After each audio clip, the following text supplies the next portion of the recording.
Johnson & Wales University and the Distinguished Visiting Chef Committee proudly present the Distinguished Visiting Chef Series, an educational resource and video reference library for culinary students and professionals. Today's guest, Chef Elizabeth Faulkner.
Morning. I wanted to welcome all of the great students from the International Baking and Pastry Institute, the faculty, and the staff as well today. I wanted to introduce first, before we begin, first Dr. Stanley Nikas. Dr. Nikas is the founder and the chairman of the Distinguished Visiting Chef Program.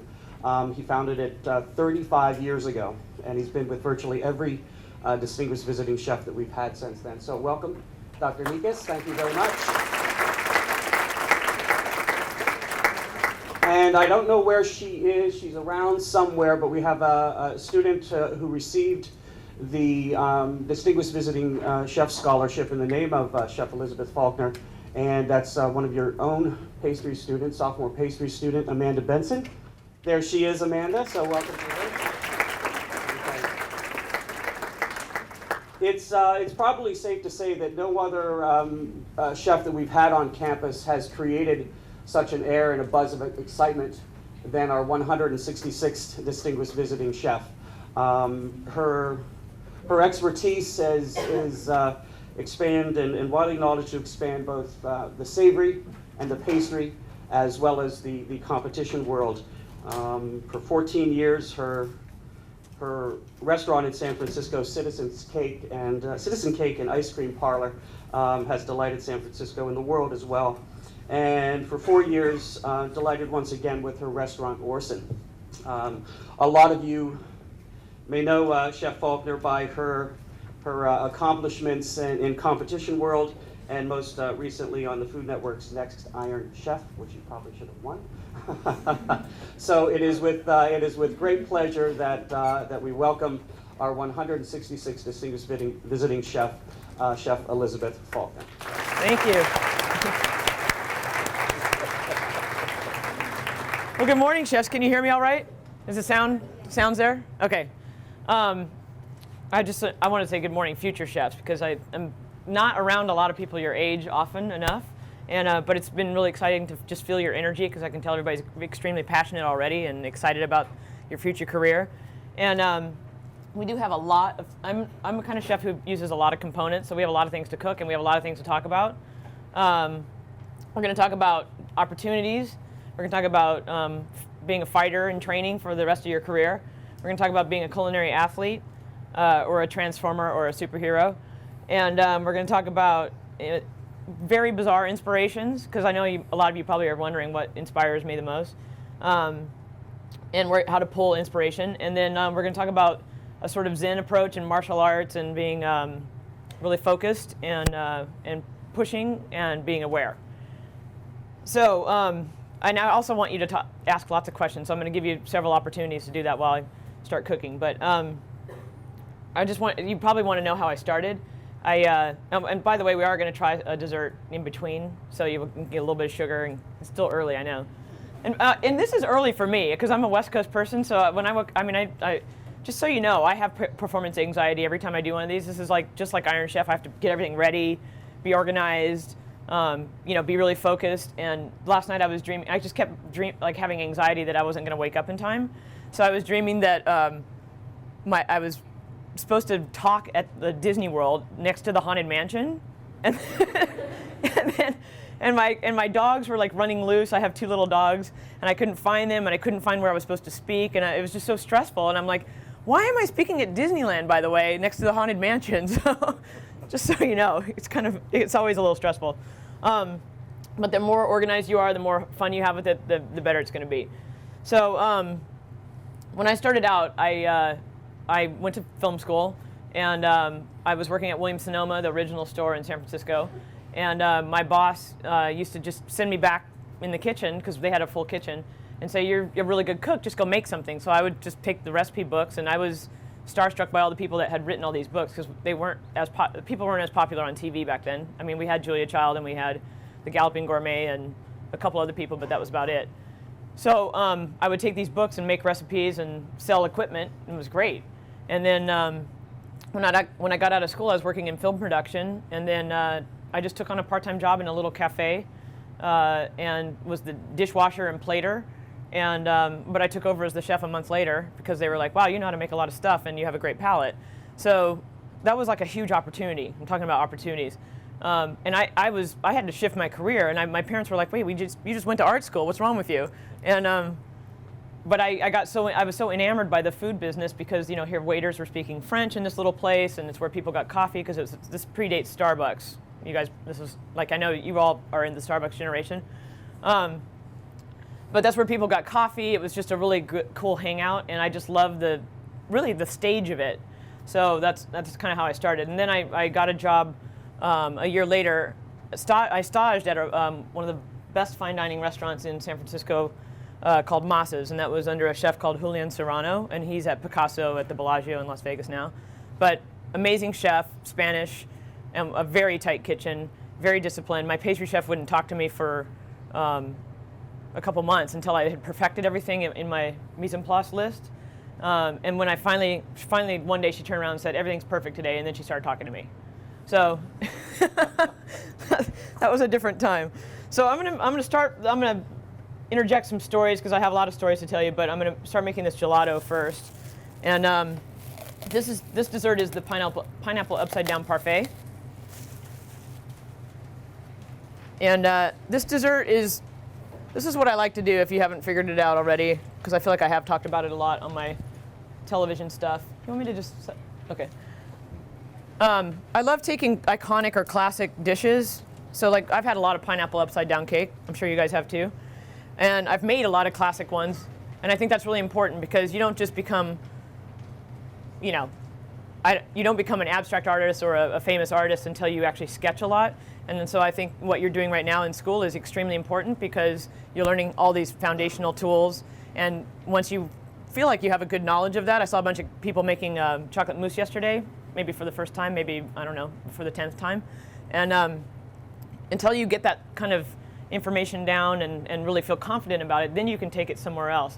And so, I've been cooking for 21 years now, and I love all the classic stuff. In fact, I'm kind of going back into a lot of classic Italian stuff right now, and I want to master it before I turn it into Elizabeth's version of it.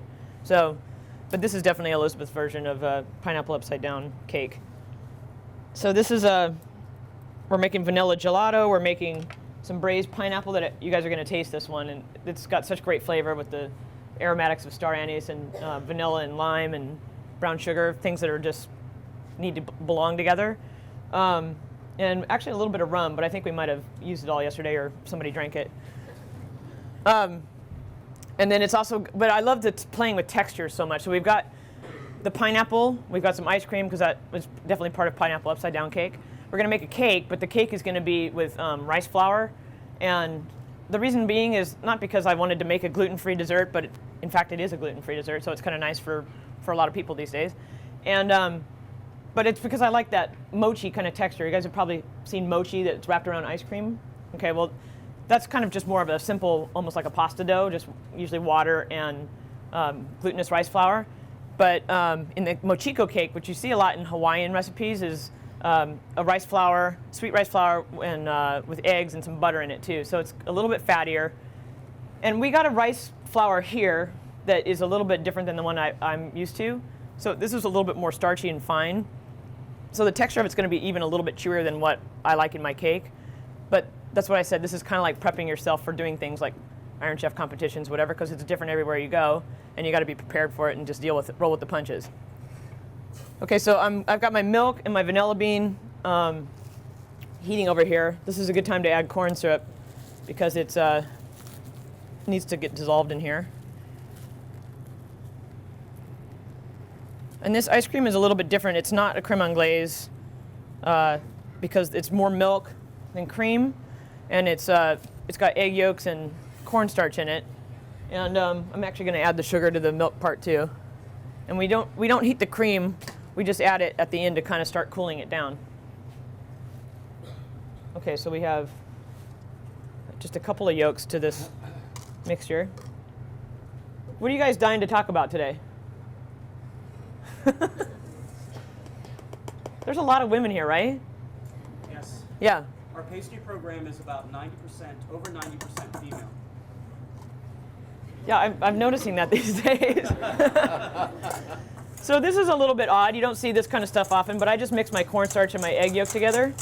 Because usually you kind of mix up cornstarch with water or milk and make a slurry and all different ways of introducing it. But it's such a small amount and it actually mixes in with the egg yolk. We're going to use this to emulsify everything and just make it a little bit thicker. Ice cream is a lot more refreshing than a lot of other ice creams just because of the amount of milk in it. So I'm going to temper this in here. And we have to start multitasking because I can talk and not even cook all day. I had to do a cooking demo after, thank you, Chef, after Paula Deen one time. And I was like, I have so many things to cook. And I watched her, and she didn't cook anything. She just got up there and started talking, and people were like, and I think Rick Bayless came up to me after, he goes, never follow Paula Deen. She just made everybody laugh and didn't even cook anything. And I was so serious. I'm like, oh, we're gonna cook a lot. I'm gonna show you a lot of stuff. So basically we're gonna just whisk this almost like a pastry cream. It's not gonna get that thick, but it's gonna get a little more body. I'm gonna put some of those macadamia nuts on one of those little half-sheet pans and we'll roast those off. How do you feel about smashing coconuts? I'm not gonna make you do that.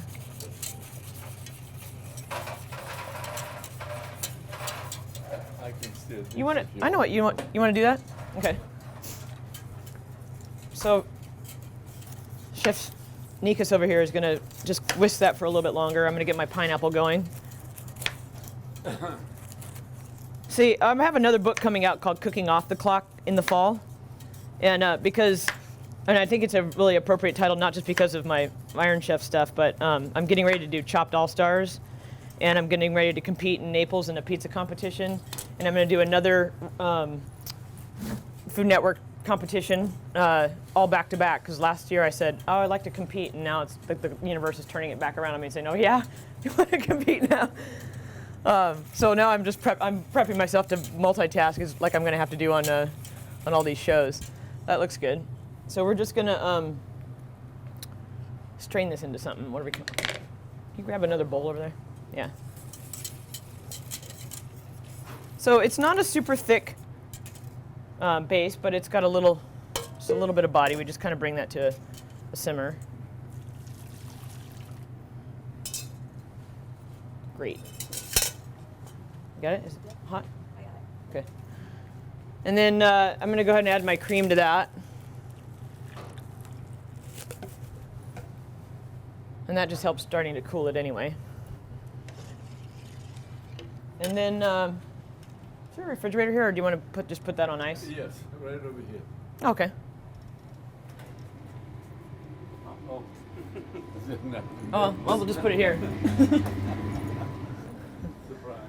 You get the idea. I mean, we obviously froze some, but we have a little machine here if we have time to do it this round or next round. But we want to cool that down before you put it in the machine. Now, obviously, when you get a pineapple like this, there's been some extraterrestrial action going on, so we're going to just get rid of that. And what I like to do, though, is for this particular dish is cut this in quarters. You want to get rid of those eyes, because nobody likes to eat those. But, you know, I do things fast because I'm so used to it, but, like, I watch people when they first start cooking a lot, and, you know, there's a lot of logic behind the way people do things. So, like, we cut around the shape of the fruit, right? We're not trying to waste a bunch of fruit. We're not trying to make a cylinder. But then I cut it in half so I can put those pieces down so they don't slide all over the place because of just safety. And then I'm going to cut out the core because I'm the only person who likes to chew on those. But being a pastry chef is a great thing because you actually do get to eat a lot of fruit when you're cooking. I know one of my first jobs, I just pretty much ate fruit all day because I was always trimming fruit, turning fruit, making ice creams and sorbets. So then what I like to do is kind of braise them in this state here. You can cut it down, but I want to retain some of the sort of texture of the pineapple. So if I cut it into small pieces now, it's kind of just going to turn into mush. So let's go use this guy. So I'm going to put in my mixture here, which I think this is the magical part. Everybody knows brown sugar is in pineapple upside down cake, but the combination of brown sugar, a little bit of rum, which we're going to pretend we're putting in here, a little bit of lime juice, and then this is my favorite combination with pineapple is these star anise. Do you guys know these little things? So a fairly common Chinese aromatic. You see it in a lot of duck dishes, and you don't even see it in pastry a lot, really. But with the pineapple and the vanilla bean and the brown sugar, it's just really amazing. So I'm going to throw a vanilla bean in here too. Like I said, if you have a little rum, you can put that in here right now. And then you kind of want to get this bubbling.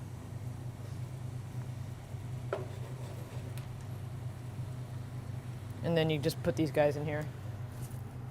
And Stanley's already a pro at this because he was doing this all day yesterday for me. Do you guys know that he knew Escoffier?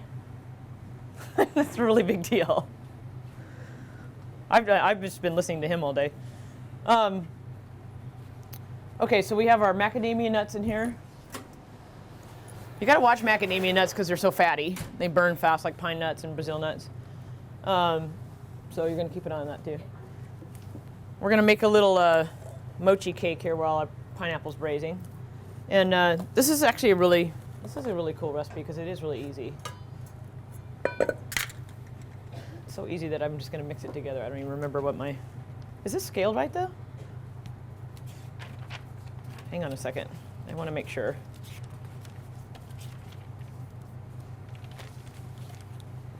Okay, so we're gonna put a couple of eggs. You don't even have to use a mixer for this because you don't really want to incorporate a lot of air. Does anybody have like a gluten intolerance here? Yeah?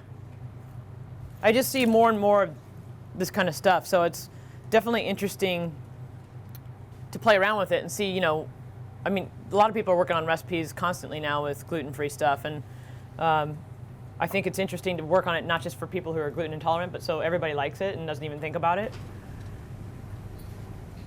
You guys have any questions yet? I've got the microphone, so if anybody has any questions, just raise your hand. You can ask me anything.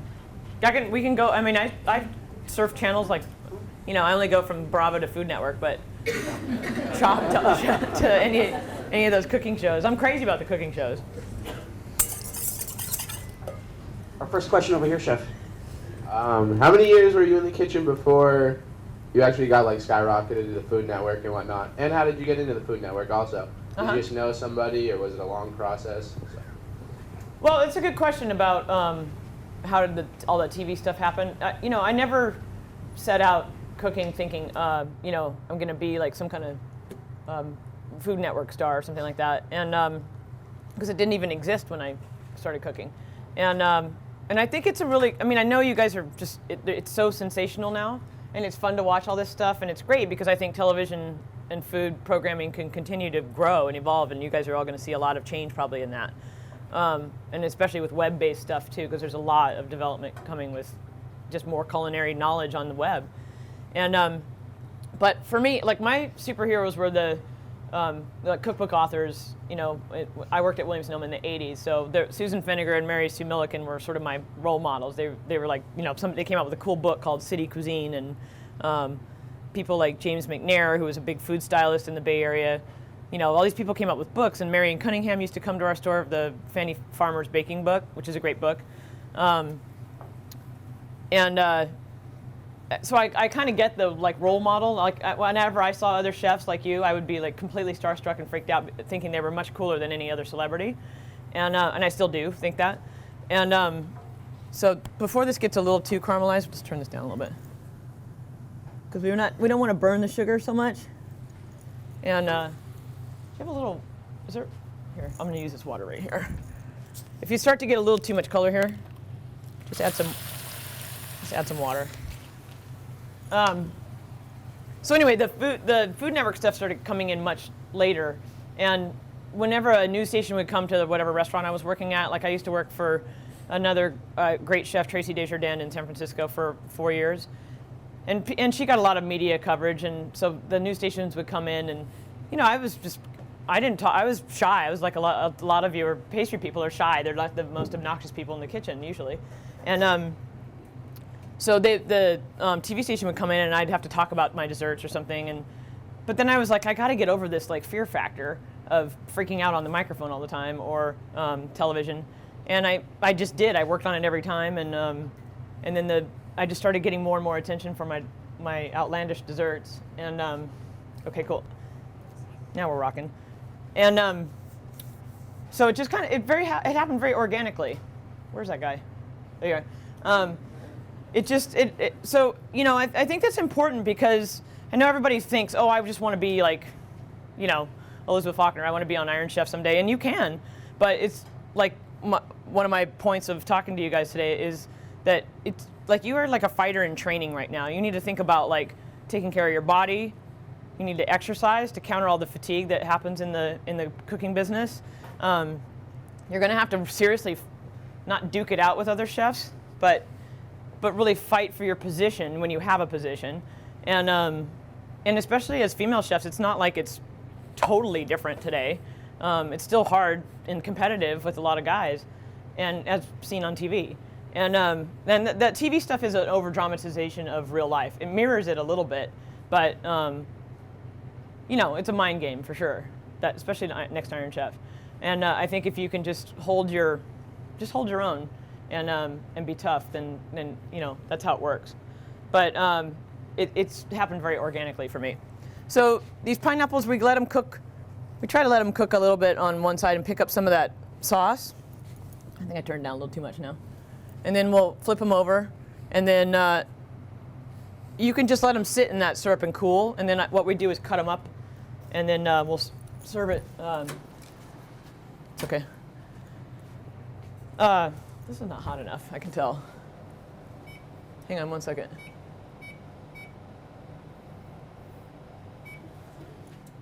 Now we have to watch it because I'm cranking up a little bit. Okay, wait, we gotta make this mochi cake. Did I answer your question? Okay.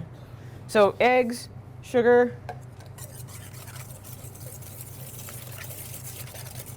a little bit of milk. Let's heat our butter. So like I said, I found this particular rice flour that we got a little bit on the starchy side, so it's going to be slightly chewier, different. What happens is the fat actually, you can feel a little bit more. You guys will see.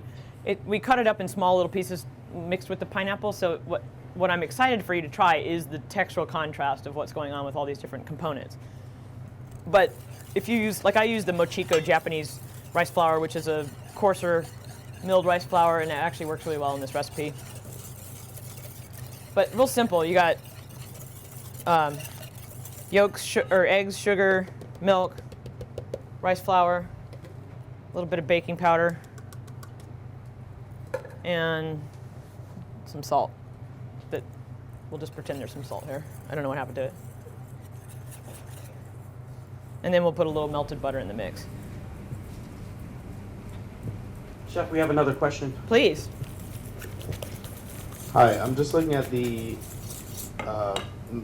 formula for the pineapple parfait, and the rice flour, it says glutinous. What does that refer to with the flour? Because it is gluten-free, so what does the term glutinous mean? Well, it's that sweet rice that has a little more chew to it.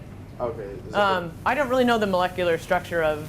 I know about a lot of different things, but I don't know the answer to like why that is. I don't know enough about rice to tell you why it's called that, or versus Thank you. like the rice flour that we use for pizza sometimes, or something like that. But if somebody do you guys know about that? No. It's so much to learn in this business. It's just like it's a nonstop thing, and I love doing the research on everything. So you'll make me want to go figure that out now.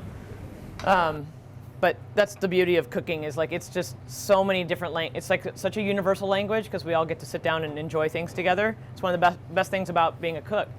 But there's so many different dialects. There's so many things to understand about why somebody makes these decisions in cooking, and obviously everybody can kind of good save. Yeah. Anyway, my point is, I think that's one of the best things, is we're always learning about it. You guys awake yet? Yeah?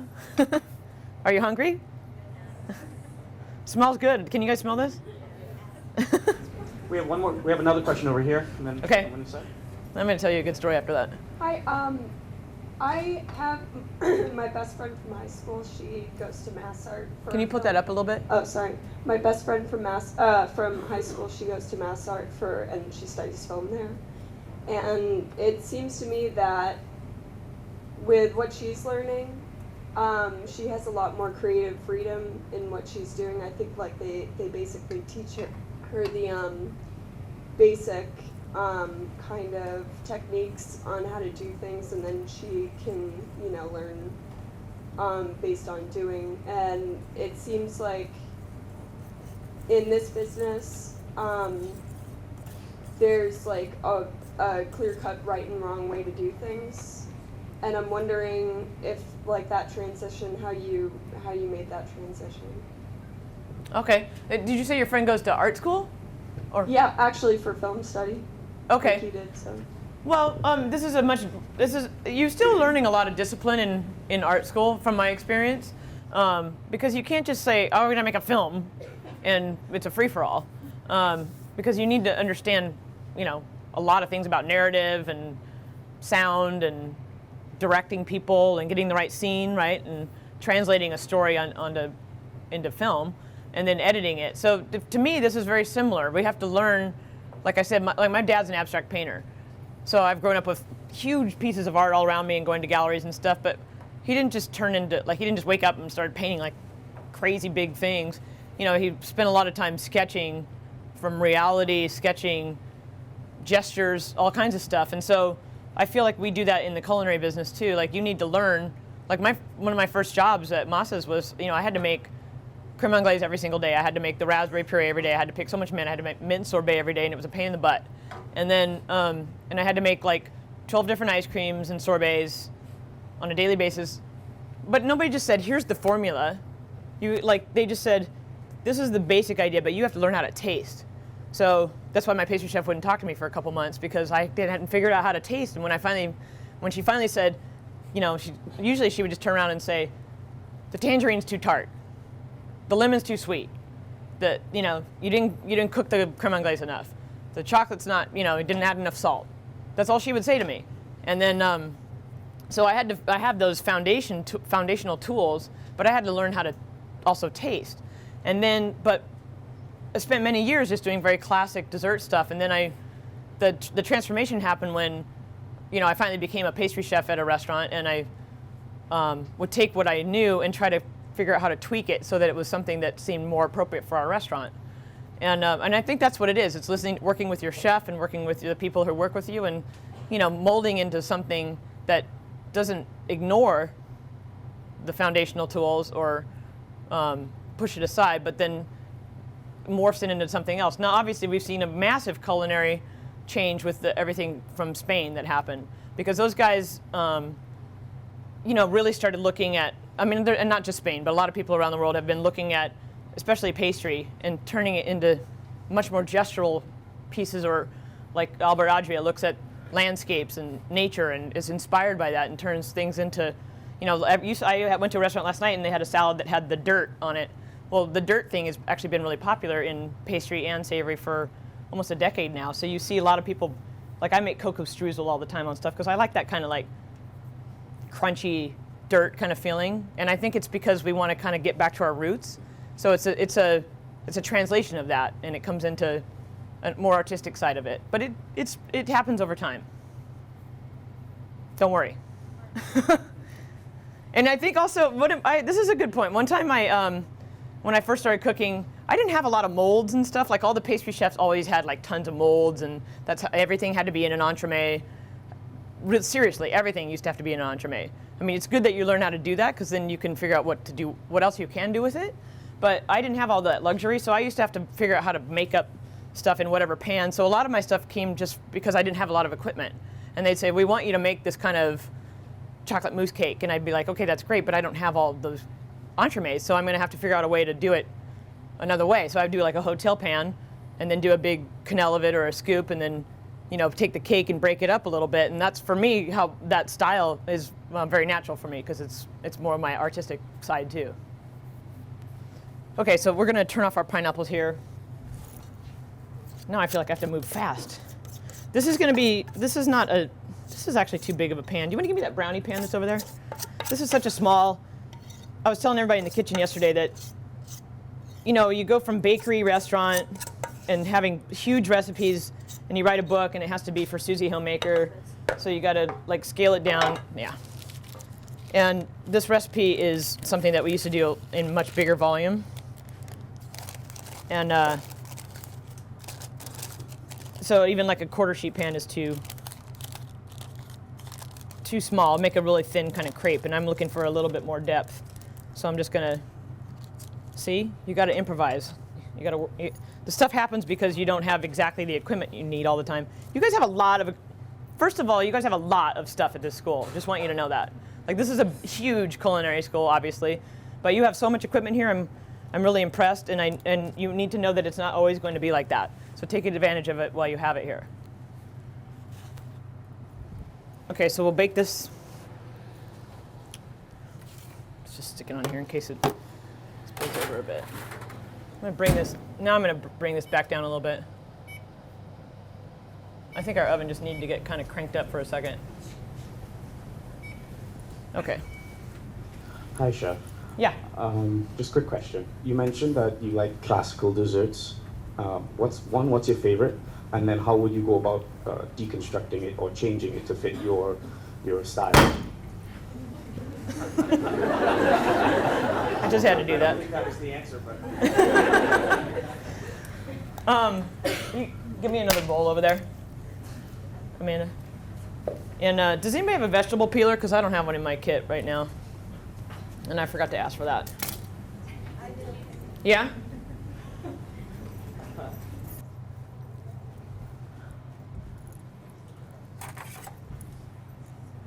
Actually, the best way to pry these coconuts out of here is with a spoon.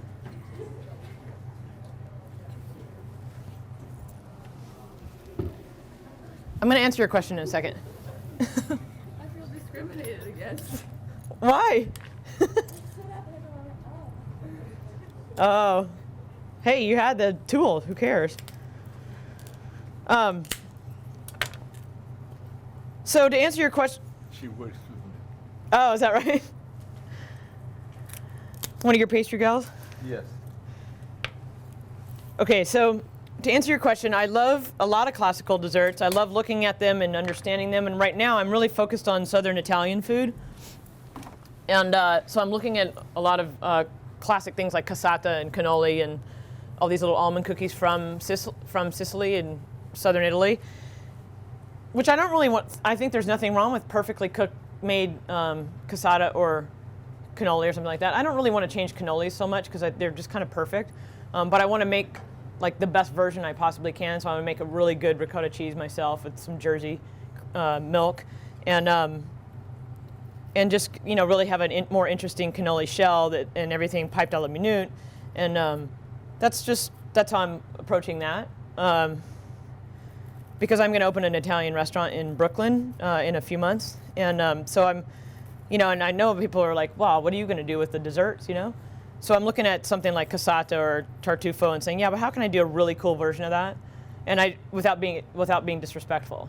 So like for me, I love all the flavors in a cassata, pistachio, marzipan, candied citrus.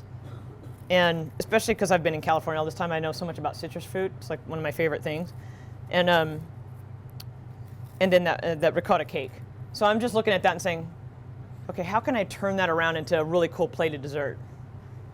But it could be interpreted a million ways. So I have to tell you a really good story. You guys see that? Fresh coconut. Doesn't get any better than that. This is perfect for pineapple upside down cake. You just take a vegetable peeler, make these little curls, and then you guys are going to try this in a minute. Danke. So you just want to toast these off too.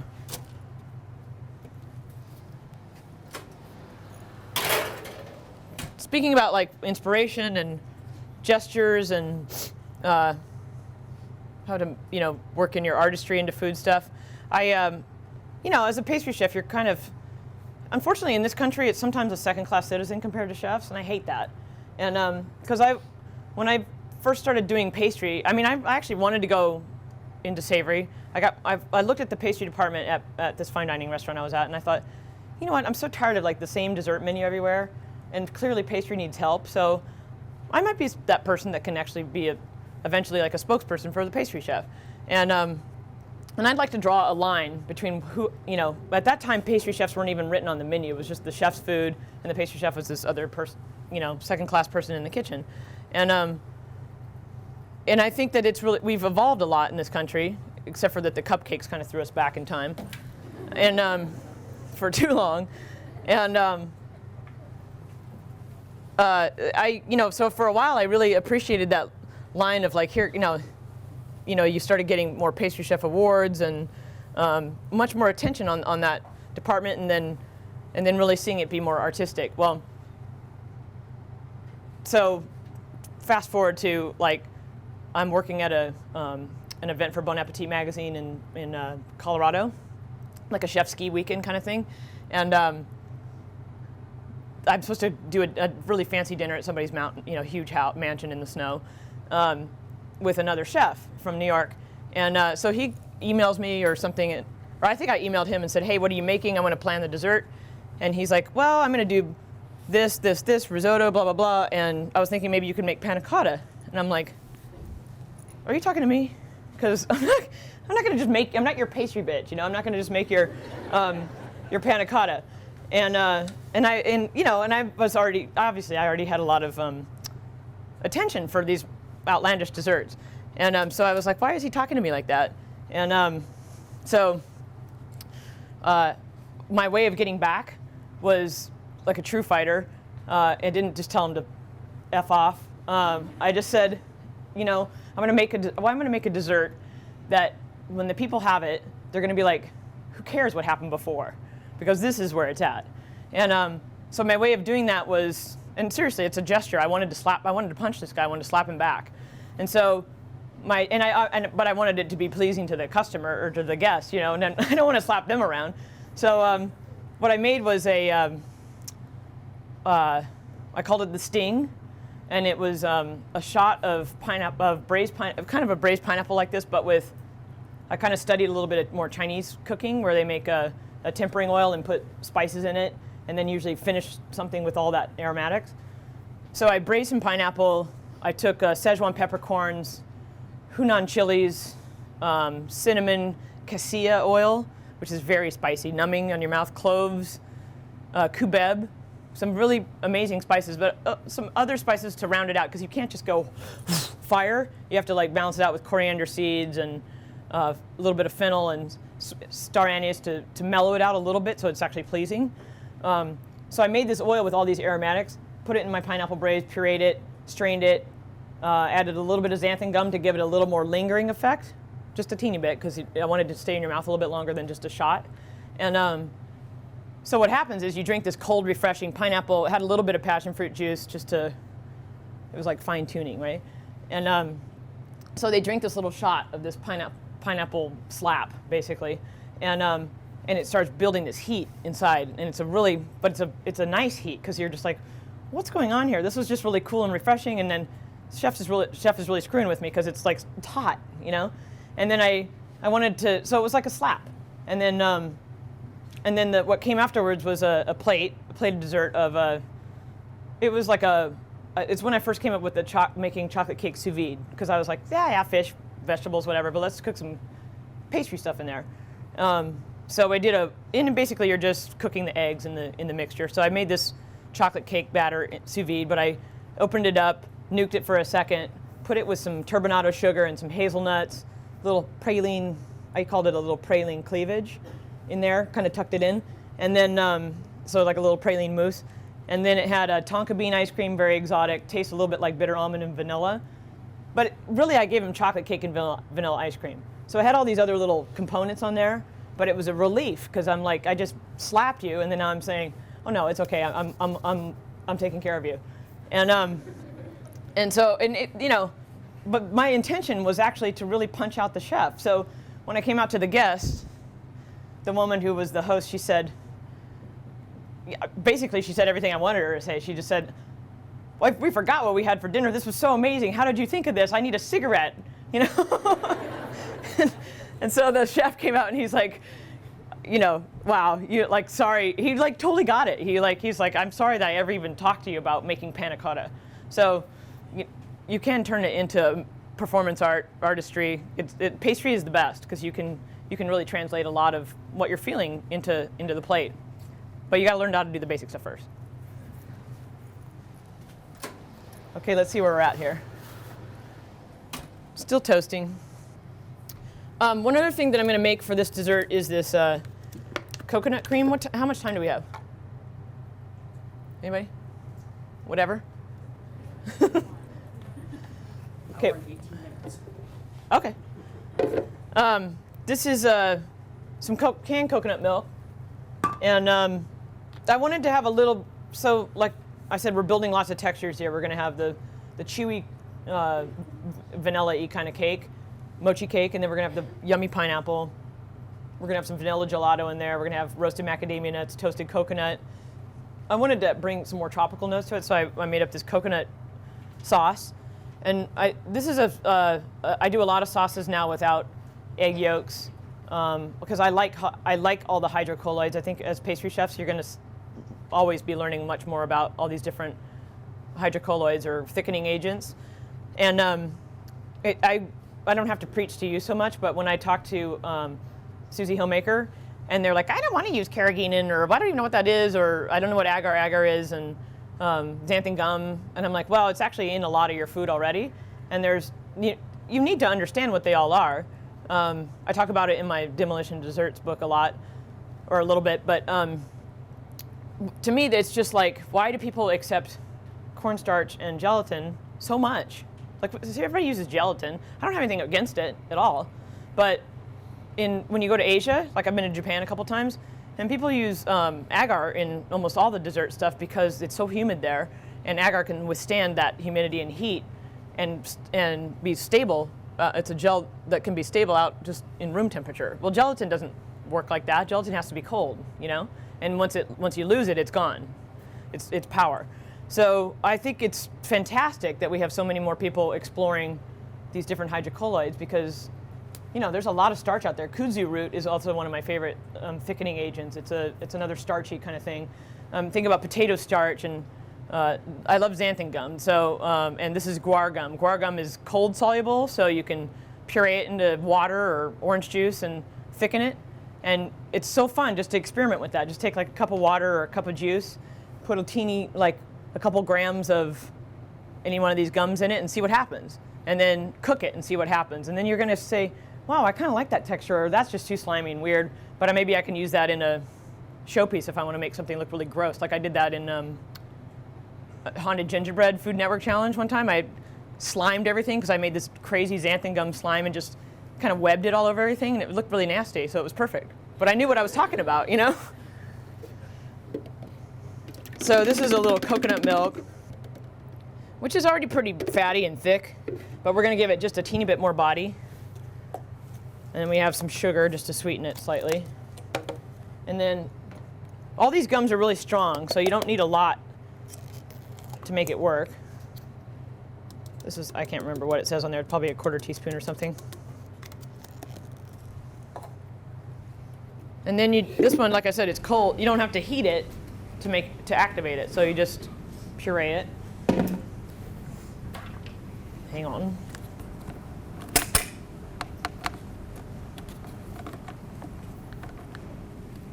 Who else has got a question for me? Right over here, Chef. Yeah. Chef, I was curious to see that use cornstarch in the vanilla gelato, and usually that has trouble freezing, it kind of ruptures. So how does that work in your formula? Is it just the small amount? You know, it's a small amount, but I wanted to have, people use cornstarch in gelato making historically because they didn't have enough eggs. So just finding some other thickener. It actually comes from, in Persian ice cream making, you have another starchy root called saleb, and sometimes maleb. And those things were traditionally used in ice cream a long time ago. So as ice cream migrates through, through those countries into Europe, people are finding other ways to cook stuff, and at different times they didn't have all the eggs that they needed. So cornstarch does come into ice cream making then, but you're right, it's not going to last as long. But I wanted to make an ice cream that actually felt like the kind of ice cream we made as kids with the White Mountain ice cream machine, like the rock salt and ice. And so I think that this is a much more milky ice cream, and it isn't. I didn't actually make the recipe for it to stand through time or be in and out of the freezer and all that kind of stuff. I love making all different kinds of ice creams with different stabilizers and finding different textures. But this one, the intention was for it to feel a little bit more like that ice milky kind of rustic ice cream we used to make. Uh-huh.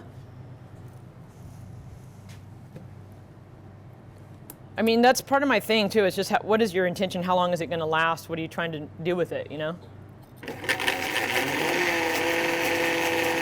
This is a really small amount, so hopefully it does kind of get pureed in here. We're going to check it out.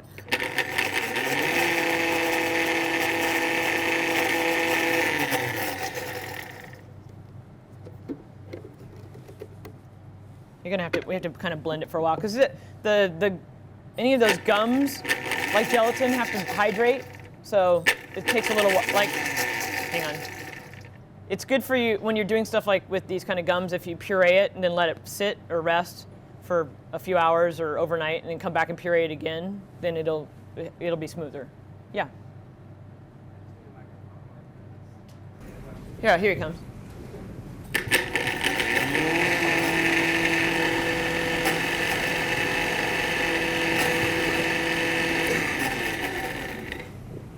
Good morning, Chef. Hi. I'm probably one of the few culinary kids in the audience today, so I have a question about your thought process when it comes to savory applications. Just like when you did the toasted bagel ice cream on Iron Chef America with your lox dish, how do you draw inspiration, and where does the thought process come from when you come up with something so radical and innovative? Mm-hmm. You know what? So did you guys hear that question? Okay. My thought process is, in something like, it's very natural for me. I'm just listening to myself more than anything. I love, like this. I feel like I've kind of been looking at classic things for a while and figuring out how I can reinterpret them or remodel them. I never say deconstruct. That's such a dated word. And it sounds negative, too.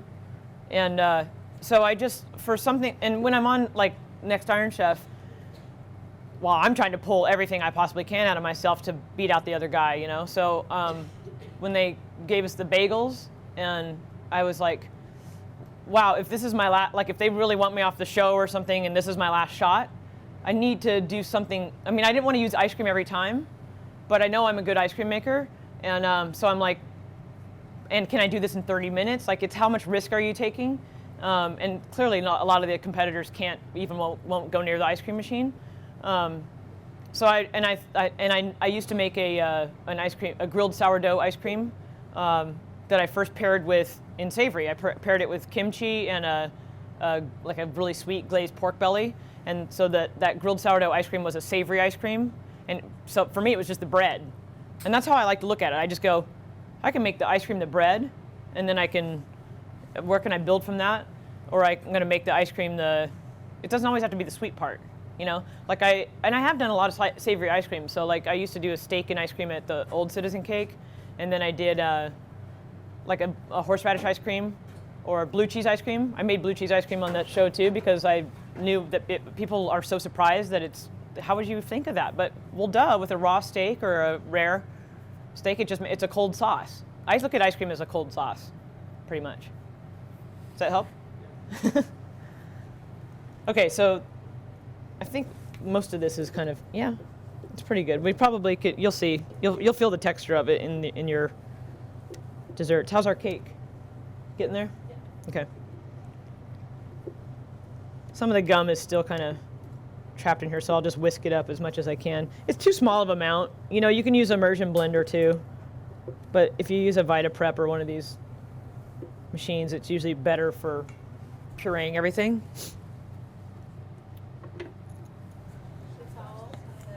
Oh God.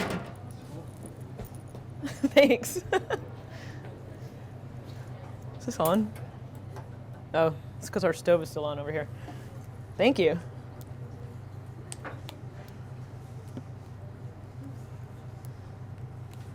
You never panic in the kitchen.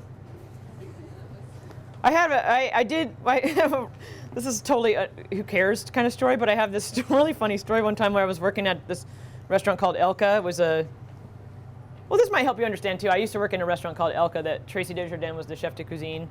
And Tracy's a really well-known chef in California. And you might have seen her on Top Chef Masters if you watch that. Because she and Mary Sue and Floyd Cardoz were the finalists. And so I worked for Tracy for a long time, but I worked at this restaurant that was a Japanese, in Japantown, so it was Japanese inspired or Asian inspired. And this is the early 90s, so it's early fusion food. That's what we called it back then. But Tracy was a very French trained chef, so it had this very strong sort of French backbone. And so a lot of the techniques were all that, but then all the flavors were all Asian. So it was a very fun restaurant, and I got to go crazy in the dessert department.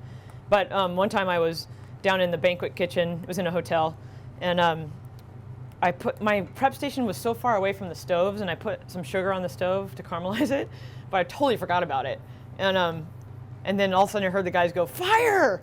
And then our sous chef came running around the corner, and I was just looking at this pot that had turned into like a Jiffy Pop bomb. Like it was black, like a huge black souffle with a fireball inside.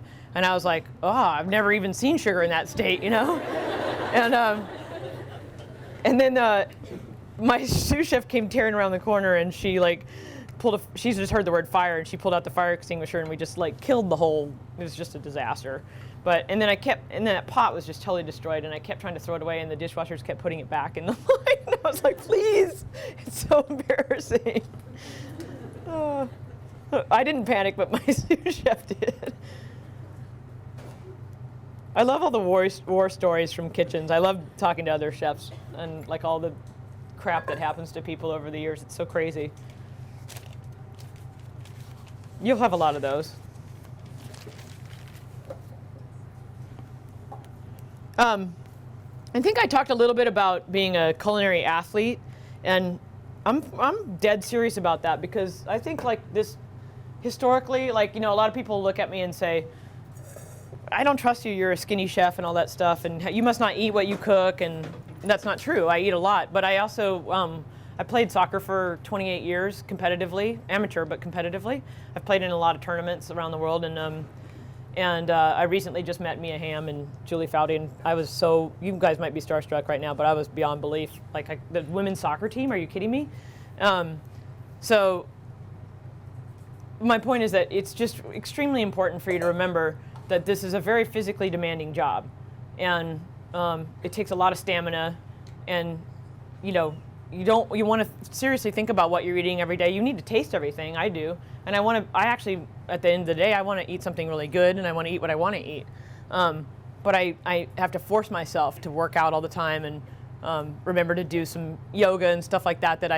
When I stopped playing soccer, I was like, yoga, I don't want to do that, that's so boring. But then I found out about Korean sword fighting and kickboxing and some more badass sports. And so I highly recommend that you take something up like that, because you're going to have people that throughout your career, people start coming down with carpal tunnel, they start having heart issues, they're not taking care of their bodies, they smoke, they drink too much. It's very typical in this business, right? So you have to counter that stuff. You got to really think about, if you're serious about this, then you want to think about yourself as a culinary athlete and start your training now. Because the reason I edge people out in competitions is because I'm faster, and I'm really proud about that, and I'm not having a heart attack while I'm cooking. I can hear my other people that are much bigger than me, breathing hard, sweating to death, freaking out, pushing people out of the way, and I'm like, that's just no way to go through this. So it's just something to think about for sure. So I think we're going to pass this out here in a minute. And I kind of want you guys to taste it before I move on to the next dessert, and I want to plate some. Do you know if there's any more of that mochi cake back there? Okay. Hi, Chef. Question for you. Where are you? Over thanks. this way. It's fine. So I'm kind of like a Food Network junkie, like honestly. And every time like a pastry chef got on like Chopped or Iron Chef, like they always like struggled culinary wise, and that's why like I enjoyed watching you because you did really well. And so I kind of had two questions. One, like, were you formally trained in your culinary? And two, like, why do you think it's important for baking and pastry people to like have culinary skills? That's a great question. So I think it's extremely important because you guys are all mostly focused on baking and pastry, and then culinary students. It works both ways. Culinary people don't always make desserts, as you see on TV too. They're all paranoid of it, right? Did you think that they would actually learn how to make a couple things before they go on those shows, besides bread pudding? And right? And I think it's just, like I said, it's a big universal language, cooking. And I think the more you make I think when you study pastry, especially at first, you're much more disciplined, and it will make you a better chef later if you want to do more culinary. Historically in the French kitchen, you start in pastry and then you move on to garde manger and then on, saute or on the line or whatever. And our kitchens are a lot different these days than that sort of classic kitchen. But I think the more you expose yourself, when I was pastry chef for Tracy all those years, when I finished my stuff, I'd go help the line. I have no problem with that. And I think you should definitely not just say, oh, I got my little pastry stuff done, and I don't care what they're making over there, and I don't like touching meat. I think you have to, if you're seriously into this profession, then you need to see everything. You need to try to understand everything that's happening around you, and it's just going to make you a better chef. You're going to be, oh, I know how to do that. You're going to be standing with a bunch of people, and some chef goes, I need somebody to do this, and you're like, oh, I never did that before. Then you need to figure out how to do that, and it will only make you stronger. And then if you ever do competition, then it'll only make you better because you have that much more confidence. I love cooking savory stuff now. I love all my pastry world, but like I've been making cakes for so many years, I'm actually kind of tired of it right now. And I kind of hate saying that to a bunch of pastry students, but I really have made like thousands of wedding cakes. And I'm really happy that we've done so much, but right now I'm so much more into pizza dough and pasta dough. Just more doughs, but I want to master those, and then I'm sure I'll still make some cakes. I just made Muhammad Ali's birthday cake, so that was pretty cool. And it was, it's taken me a long time to get in the place where somebody like his wife Lani Ali said, well, we're thinking about doing a pink Rolls Royce theme. Somebody told us to pick a theme, and Muhammad really wants a pink Rolls Royce, and she's like, and I'm not driving around Phoenix in a pink Rolls Royce. And she said, so maybe if you want to do that in a cake. And I said, well, I'm not the Ace of Cakes kind of cake maker at all. I don't like fondant. I know you guys do fondant here, but it's not my thing. I'm such a snotty California food person. And I like making cakes covered in buttercream and ganache, and that's about it. And so if you don't want that kind of cake, that's fine. I tell people all the time, there are other people that will do those cakes, and that's great. But when I told her, I said, I do things that look like Frank Gehry meets Gotham City. Do you guys know who Frank Gehry is? Famous architect. Bilbao, big, huge, crazy, cool looking. That's how I see chocolate work. So I said, and Gotham City, Batman, that kind of stuff. So I said, I want to make you something that looks so abstract and crazy, because that's just the aesthetic that I have. And she said, my point is, it's taken me a long time to get this place, but she said, oh, you're the artist, you do whatever you want. So I took that pink Rolls. I did make a fondant covered cake, and I just don't like it because you can't eat it. And but I put that pink Rolls Royce in the middle of a very big kind of city of cake stuff, and then they didn't want any boxing theme because he's kind of over that. And but I took some of those colors of typical boxers shorts, and their robes, and made it pulled sugar pieces. So I just had it's very cool. It was so fun. And they loved it, and they were like, this is the best tasting cake I've ever had. And that's always been that's my pride in cakes, is that I make really good tasting cake. And how stupid that people have a wedding and they're like, oh, the cake was beautiful, but it didn't taste good. That doesn't make any sense to me. Is there a hand sink? Oh, yeah. Any other Smells questions? good. Where were we going? Here and then over here. Oh, okay. I kind of want to see if this is Where are we? almost. We'll use it next round. Oh, okay, stand up. Okay. Okay. Do you want to Two we can questions. pass the dessert out? 2 questions. One, really quickly, what type of cake does Muhammad Ali like? And second of all, Good do question. you have any mentors who you credit some of your success to who mean a lot to you? Absolutely. So Muhammad Ali likes just vanilla cake and vanilla frosting, but I made a buttermilk cake.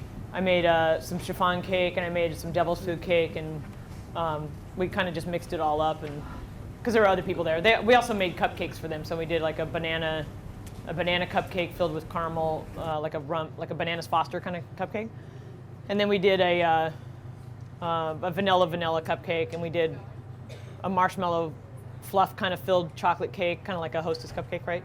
But better. And then, yeah, you guys are gonna try the dessert now, and I'll plate you a pretty one here. What was your second question? My inspiration? Oh, mentors, yeah. So I used to work, when I worked at Massa's restaurant in San Francisco for this pastry chef, I told you, Alicia, she was very intense kitchen. And I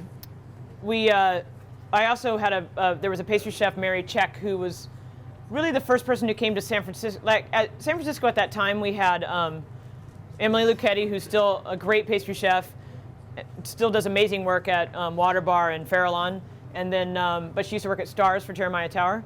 And then of course, Lindsay at Chez Panisse. And I would say those two people really, that was the style of dessert making in San Francisco at that time. It was very much about the ingredients, because we have great produce in San Francisco. So, and a plum variety will come in for a week, and then you have another one, and then, so there's no time to screw around and tinker with dessert stuff. You just serve you enhance the fruit or whatever's in season. And, but Mary Check came into the city from New York and Chicago, and she had a very architectural style. And so that was the first time I had seen somebody really take dessert and take it to some other really crazy, height. Yeah, towering height kind of dessert stuff. And that was around the time that Jacques Torres was at Le Cirque and Dan Budd was at River Cafe. And so I read pastry art and design. That was like the only thing you could read really back then, and see what people were doing. And I'm trying to think. Bill Yosis was at Boulay, and Francois Payard was at Danielle. And I staged at Danielle with Francois back in those days. And then I just pretty much threw myself at Mary at every event she did. So I never actually worked for her, but she was at a restaurant called Cypress Club. And but she taught me how to do chocolate work. She taught me how to do sugar work. A bunch of people who worked with her became some of the better pastry chefs, in the city or out elsewhere. And so she was a huge inspiration for me. I mean, she was I went there and saw her creme brulee, and it was like a scoop of like coconut custard, and then she would just take a big shard of caramel that had coconut in it and put a blowtorch on it and stick it on the glass plate like that, and then she'd do a bunch of mango on it. I never saw anybody take creme brulee out of the ramekin until then. And so that opened up a lot of doors in my head. That was like 1990, and then she ended up, she was there for a couple of years, and then she opened a hotel in Hawaii. And then she became the corporate pastry chef for Let Us Entertain You. In '94, I helped her compete for the World Cup pastry team, but she didn't make it. Her chocolate piece was off by like 2 millimeters. And I was like, I like competition. I love that feeling of that competition, but I was like, I'll never fit into that box. And so when the Food Network did start coming up with these crazy Food Network challenges, I was like, I could do that, They have their same stupid parameters, but with Carrie Vincent around, it's not going anywhere. I so want to use this one cake. How's that? Oh, yeah. Is that good, you guys? Yeah? Let's just set this right here. Well, so I was just going to build you a pretty one here, because I would serve this in a glass. This dessert is in my book. And I don't really want it in a parfait glass, but like a nice tall glass is perfect. I'll save that cake for the next round. But then, guys get that weird chewy cake in there, right? But it's kind of fun because people are much more into tapioca pearls these days, or those boba drinks and stuff. You guys have those? Yeah. If you have a little bit of syrup, you use a little bit of syrup in it. We actually cut up the pineapple and put it back in its syrup, so you get a lot of that flavor. And then a little bit of this coconut cream. This is not as smooth as I want it, but do you see how the guar gum gives it just a little more lingering in your mouth? But there's no other flavor from the gum. That's what's nice about it. Gelatin has a flavor. Agar has a flavor. Guar gum comes from guar beans come from a plant that's originally from India, I think. You could put a couple scoops of ice cream if you want in there. And then a little bit of lime zest, because I like that little punch that you get from the lime zest. A little bit, I put some pink peppercorn in because we couldn't really find any chili powders, but I love Espelette chili or Aleppo chili. There's so many fun chili powders, not chili like you put in your chili. That's not very tasty with this kind of stuff. And then a little bit of our coconut.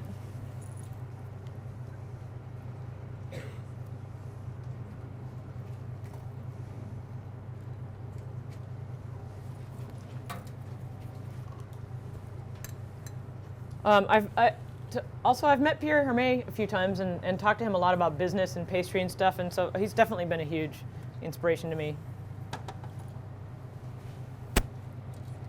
Can I give this to you? Just put it in something.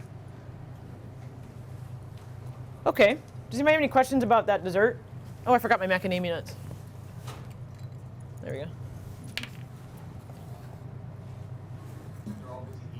go.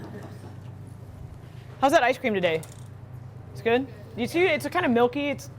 Yeah, it is refreshing, and that's something that I think about a lot in dessert making, because I don't want it just to be fat on fat on fat on sweet, but I want it to be like, I feel good eating that, Like it doesn't feel totally unhealthy. Like, a little grainy. Oh. Hold your thought.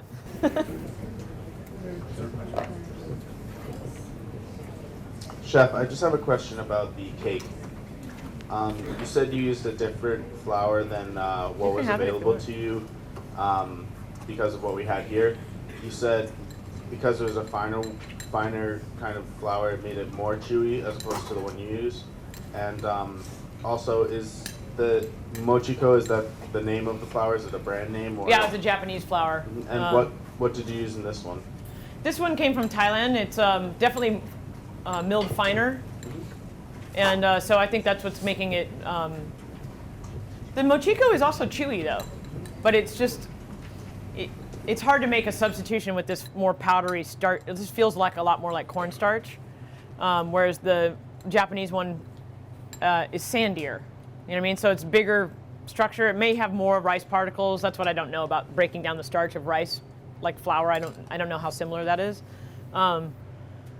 So maybe it's not the whole rice particle. I just don't know in what the difference is in that. I can't read the package either. You know? It's not taking on the, like in the mochiko flour, it takes on the fat a little bit better. Like this is separating a little bit. Like we actually cut out some of the butter because we were finding it really oily. And so it's not exactly where I want it to be, but it's, you know, that's the thing. Like everywhere I cook, the ingredients are different. So like I'm especially, pastry chefs are notorious for, like, you got to stick to the formula. It's a science, and that's just the way it's got to be. But that's true to an extent. But everywhere you go, flours are going to be different. The butter is going to have different butterfat content or water content. Dairy's just different everywhere. And then, I mean, I was in Venezuela cooking, and I couldn't find any butter. It was all rancid. And so then you got to figure out, well, what else can I use? And so, you know, you kind of have to. That's why I think it's why the competitions make so much sense. It's not that much different than when I have to go cook somewhere else because I'm like, well, this is what I got. Can I make it work? I can explain that it's going to be slightly different, or I might learn something that it might even be more interesting. You know. Okay, we got to make some s'more. There's some questions over here too, Chef, while you're getting started. Yeah. Hi, Chef. I pretty much was introduced to you when you were on Top Chef, just desserts. And I was wondering how it was being a judge and if you plan on going back. Plan on going back? Yes.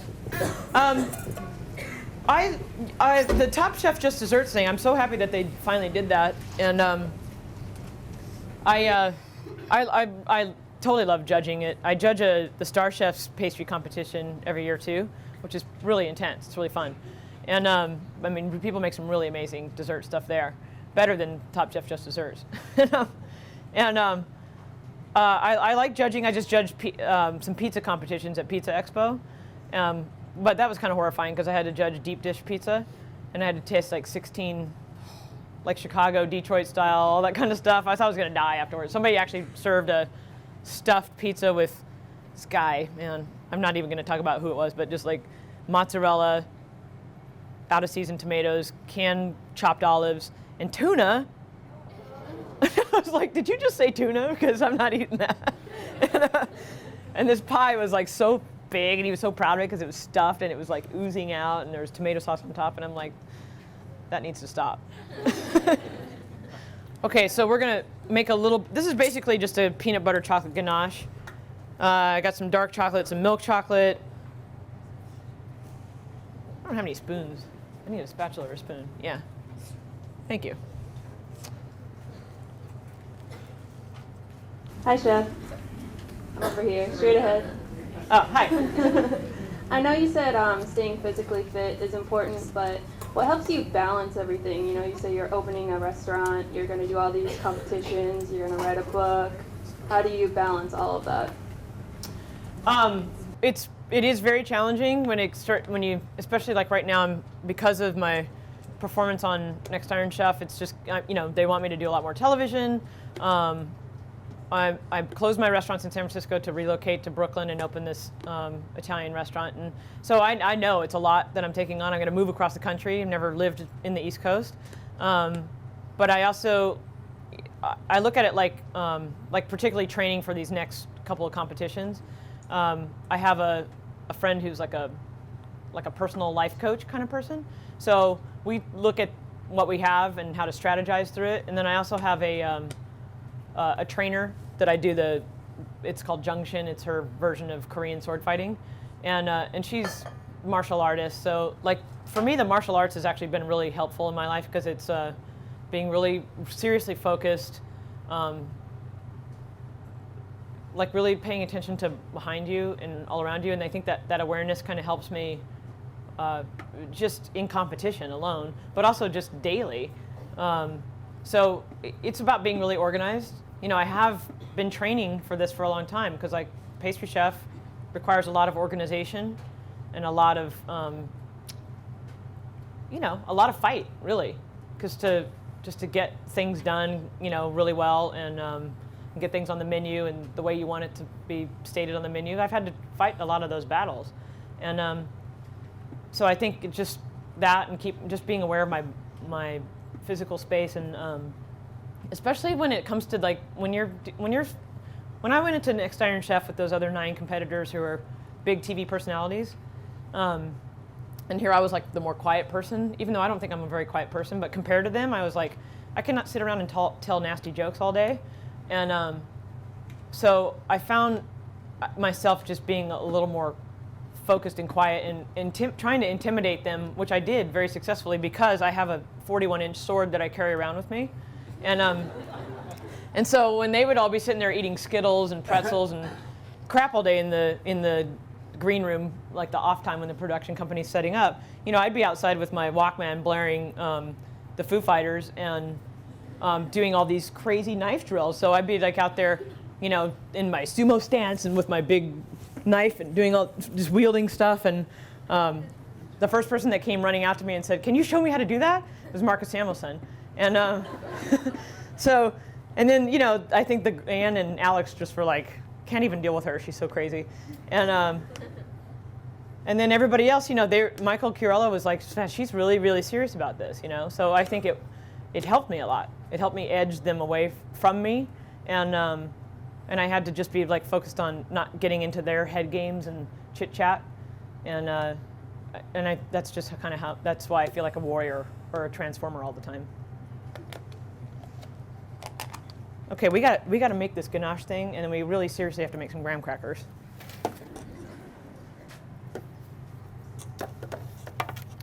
It's not easy. You just have to, you know, this isn't an easy career. I hope nobody just picked this out because I thought this would be an easy job. It's not an easy job. I need another bowl. Thank you. I'm making her work. I'm going to use every piece of equipment in the kitchen. Okay, we got some AP flour here. You can make this in the mixer, but we'll just make it by hand. A little whole wheat flour. Sugar. I don't know if I haven't made these in so long. I hope this is the way I make them. This is how I'm making them now. We might just make a streusel out of it, actually, because I'm much more into that than the actual graham crackers themselves. And we have a little bit of soda and salt. I think I probably creamed the butter and sugar and molasses in my recipe, right?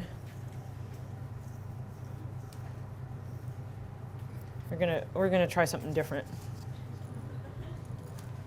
Did anybody notice that, like, this is what I'm really proud of? Like, when I was doing Next Iron Chef, I don't need the recipes to make cakes and stuff. And that really freaked everybody out. They're like, how in the world can you possibly do that? And I'm like, well, I know how much 4 ounces feels like. I know what, 8 ounces feels like. Close enough. It's gonna work. So.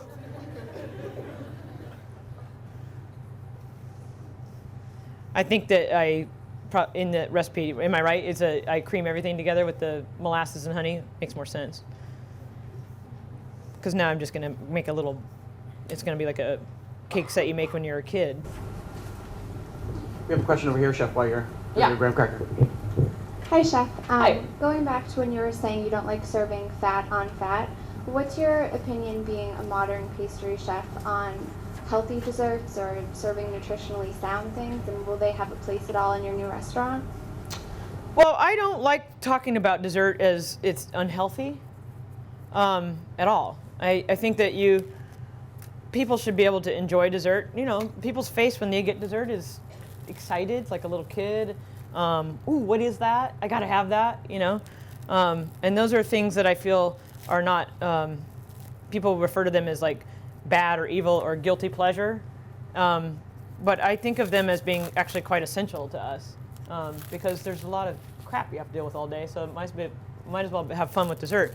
But I don't like when I have dessert and I feel like, oh God, I'm gonna die. Like it's just too much. It's too sweet. And you know, like sometimes like pecan pie is a good example of that, right? It's so gooey and sweet, and then you put ice cream on top of it, and you're like, that's just wrong. But it's still good. And so I think it's like I like to try to find a balance, like in that cake where in this pineapple upside down thing, where that cake is also very sweet. It can be very cloying, right? And you usually get a big wedge of it with a la mode. It's too much.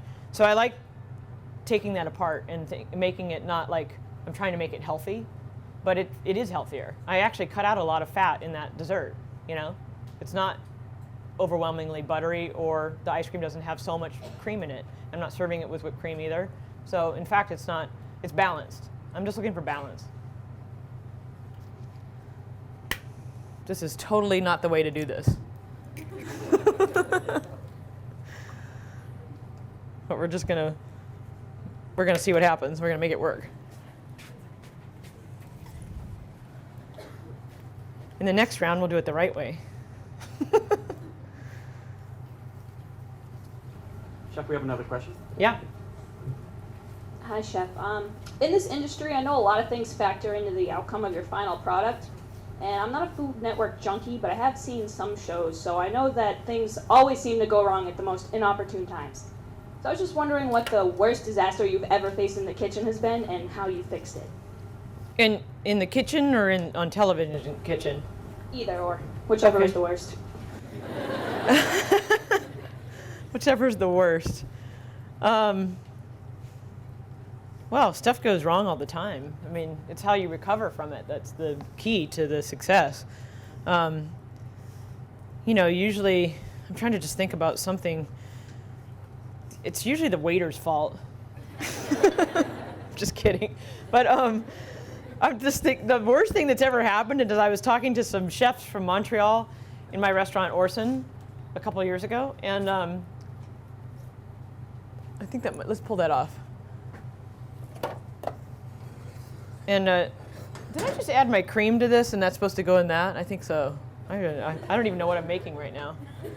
This is just going to be a total experiment. This might be the worst thing that ever happened right here. I think I just threw my cream. Okay. Anyway, I have a finished ganache, so we'll just use that.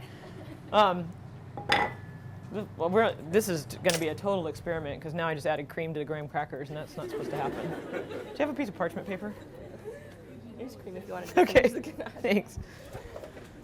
Now I'm thinking about this one time at Orson, though, that I'm standing there talking to these customers. They're like there's a few other tables in the restaurant. And then I just like heard this Niagara Falls of glass falling in the kitchen. And I was like, oh my God, so many words came out of my mouth in my head. And then I went back I'm like, excuse me, as my like veins are popping out of my head. And I went back in the kitchen, and my head waiter somebody had piled up the glassware in racks like the Tower of Pisa, and he accidentally fell into it and knocked all of our glassware over. And I was just like, and I'm like pounding my fist on the pass. But not in a healthy way. I was so angry. That was the worst thing that's ever happened, because I didn't like getting that angry. But I was like, I cussed them out so bad. And those people, everybody left the restaurant. They were horrified because I was the screaming chef in the back. I mean, that's not a good place to be. You know, I don't like getting pushed that far. One time I was, when I was at Moss's too, it was an old restaurant. It was a really famous restaurant. It was the best, that and Fleur de Lis were the best restaurant at the time. And thank you so much. And but one time I had cleaned up my station before family meal. And our kitchen was it was tidy, very tight. And I went back in the kitchen, and I was like, you know, everything's wiped down. My pastry chef was really intense. And all of a sudden, this thing fell from the ceiling, and I'm like, what was that? And it was this. So gross. It was a sack of baby cockroaches. It was so gnarly. But it was this sack, and it just exploded, and then all these little micro things went running, and I just went, shit, chef. And then Julian came back, and he's this really intense Spanish guy, really sweet, and he, thank you so much, and he's like, what, Elisa, what's happening? What's up? And I said, cockroaches, and he's like, oh shit. And then we're both just like, he's like, get a blowtorch, and we're both just trying to, he's like on the counter and stamping around, and then my pastry chef's like, what is going on in here, he freaks, and then, and Julian just looks over and he goes, cockroaches. It was the nastiest thing I've ever seen. I've seen cockroaches before, but not like that. Okay, but we're making a graham concoction over here. Thank you, chef. So you guys, I just made this little peanut butter chocolate ganache, basically, and I poured that into something that's going to give me a little depth so I can cut out a chunk of it for the dessert. And then we're going to make that streusel stuff, and then I do want to make you some marshmallow. You want marshmallow? Oh, well, I'll make caramel sauce I'll make that at the same time. Chef Nikas will help us with this one.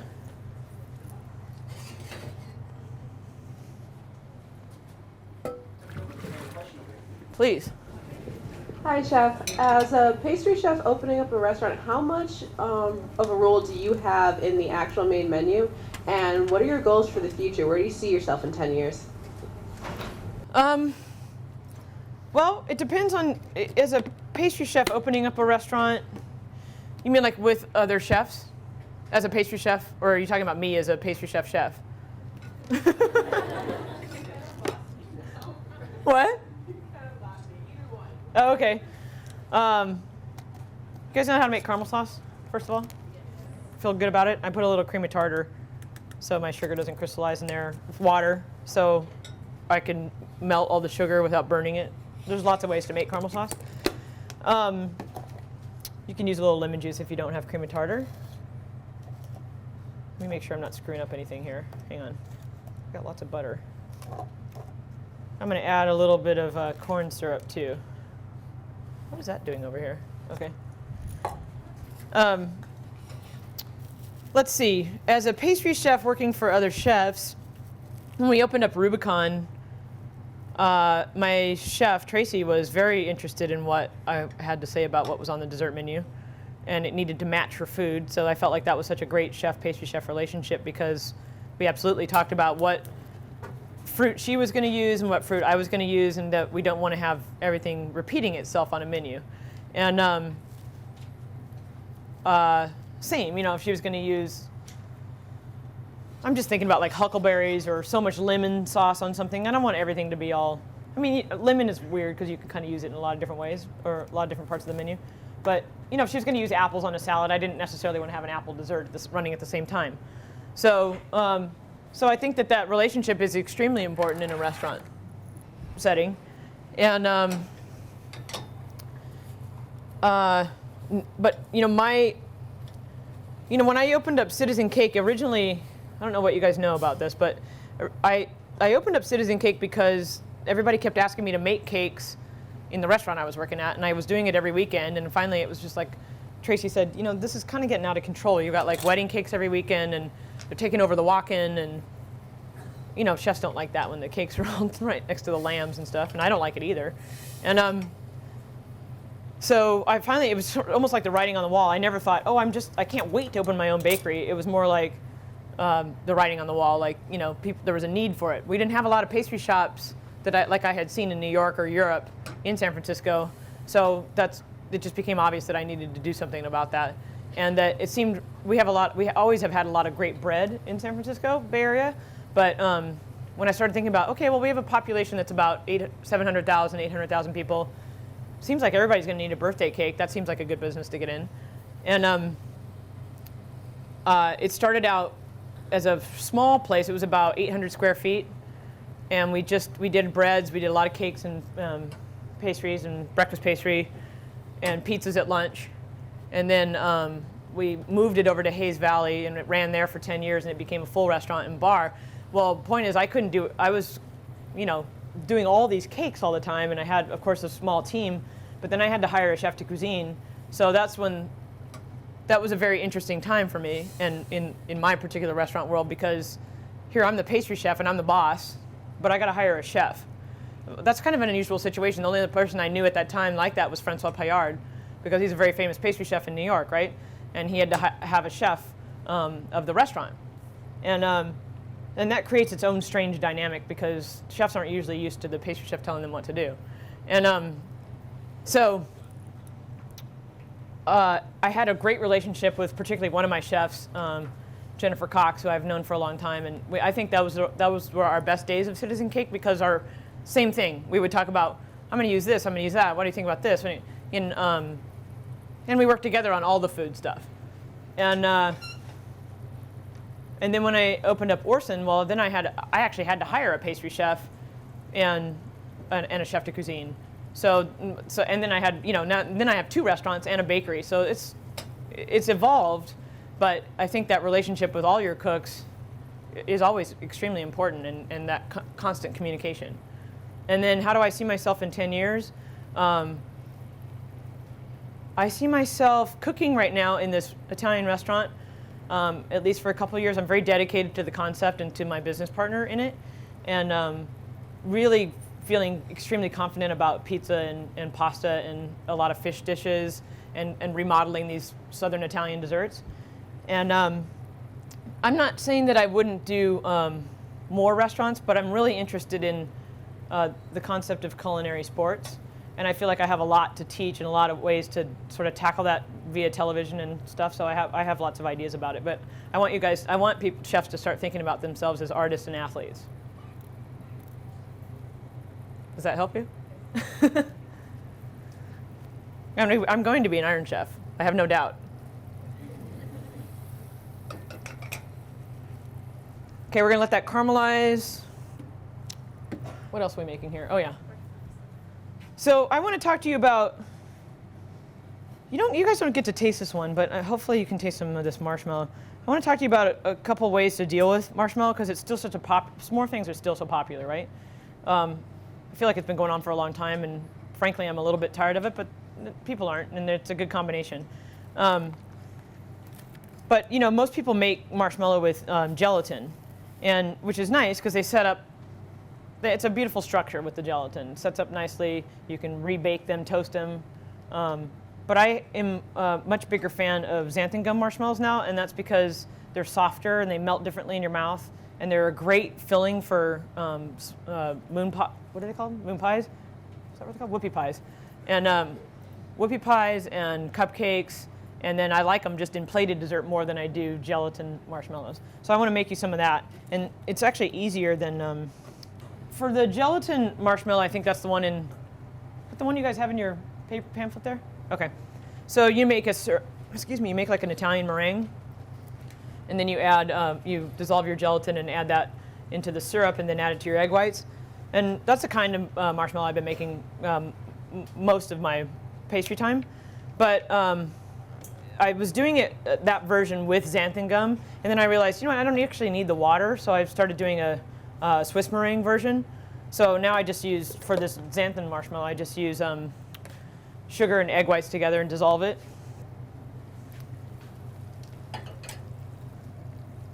Got that? Oh, Nick, let's try this guy. Gonna yell it out. Oh, okay. Hey, Chef. Hi. I actually have a question about the industry. I'm a culinary student, obviously, and in almost all of the restaurants I've worked in, I'm the only girl in the kitchen, especially on the hotline. And I've been in a lot of places, and for lack of better terms, completely shit on for, my gender, my orientation, my style, in all different situations by different people. Have you dealt with anything like that? And if so, how do you deal with it in a way that you keep your respect and your composure and your job and still get your point across? Okay, I missed a little bit of your question, but I think I get the gist of it. I am always taking the higher road, and I'm also really nice to people, which I try very hard for not to be a pushover, but I am, especially back in the early 90s and the sort of awkward days of slimy guy coming up to you. Perfect. And you know, I just walk away. I said, please don't bother me right now. Or, I mean, I don't get so slammed in front of my face. I live in a bubble too. I live in San Francisco, but if people have been pretty obnoxious to me online or about me just passively, and it's really hard for me sometimes. Honestly, I mean, I just can't read it because I can't handle it. I mean, I want to go kill those people. So that's not good. That's why you have to go take a boxing class. I just try to be, you know, I know I'm better than all that, so I don't have to take it. And I've worked with, I have fired people or had people walk away that are sexist, you know, and or have physically pushed me out of the way, and I want to, you know, slap them back, but I just say, get out of my kitchen right now, and I just have to be stronger, you know, and not let people get away with stuff. Write them up, get them out. I hope that helps you. It's tough. Huh? Well, I mean, in the past, I wasn't either, but I would just, if somebody's really, really giving you a hard time, you know, you'll have to figure out a way to get them out of there because it's not okay. It's tough. You just got to be stronger. I always just look at, like, you know, my performance is going to be in my food. I don't have to be all showboaty outside of it because I want to just show you, it's going to come out in the food. Okay, look, I got a nice amber color here. I always call it anchor steam color. Do you guys get to see everything? Oh, okay. So we got some cream, a little butter, salt. I love salty caramel like everybody else does these days. Get another whisk, Rena. Little vanilla.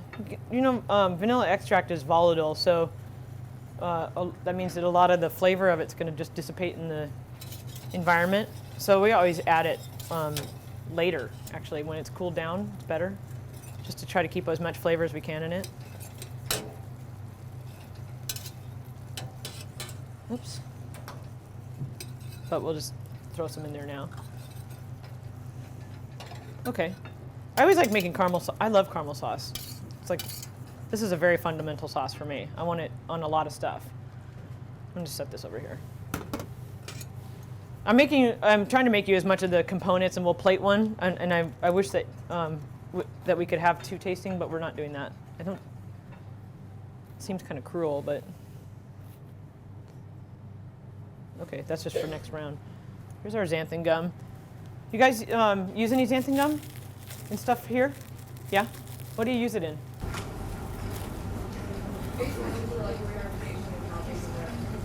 Experimentation in what? The class about how these work. Oh, cool. Like what kind of stuff though? Like what are you using it?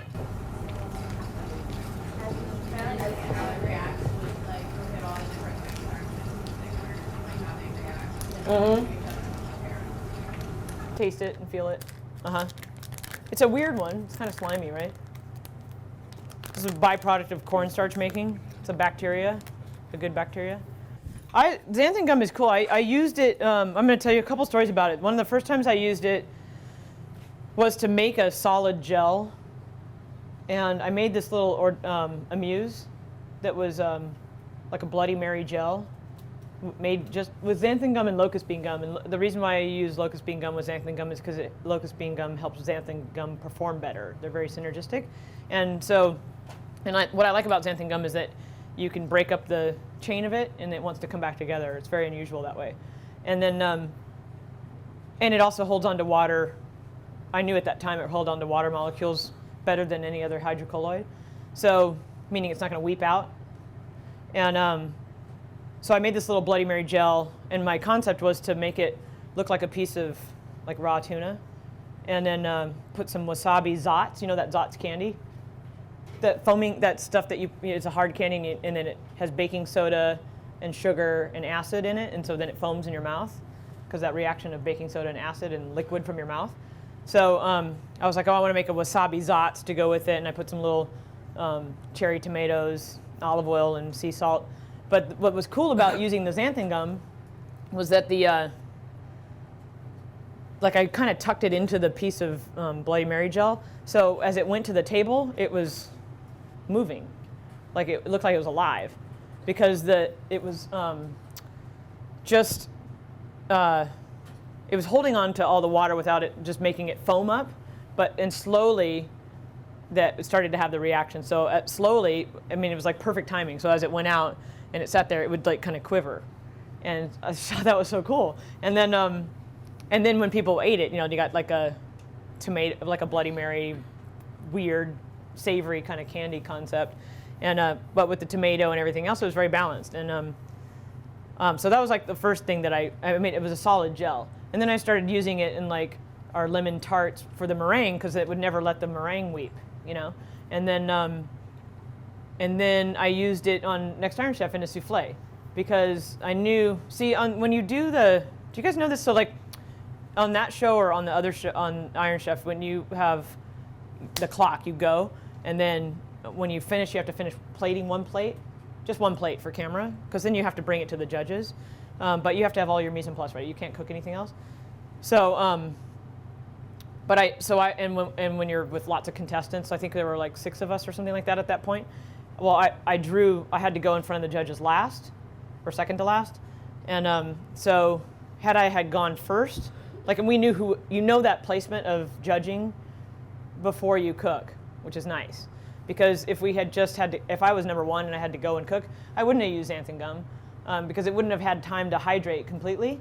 And but because I was near last, I've made my souffle base, added xanthan gum in the mixture, and then that way, when it was sitting in the freezer, holding, it was activating itself. And so by the time I got to bake it for the judge, the one that I plated first sucked, because it already had the xanthan gum in it. The one that Ann Burrell had to try sucked, because it didn't have time to fully take on the xanthan gum. But by the time I did it for the judges, it was awesome. It came up perfectly, and it just stood there. And but that's because I knew it was going to hold on to the air and water better than anything else I could put in there. And I had thought about it all night. I was like, which one am I going to use? Should I use pectin? Should I use, And it ended up being like, no, that's the right one, especially with the timing of it. And it turned out really good for me. So it's fun to play with this stuff, because it can help you depending on the event. Like if you're catering and stuff like that. I mean, a lot of that stuff can be really useful.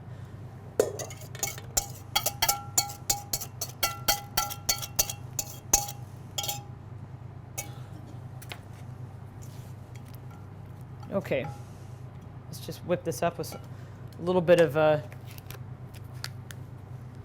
this. Oh my God, not that much.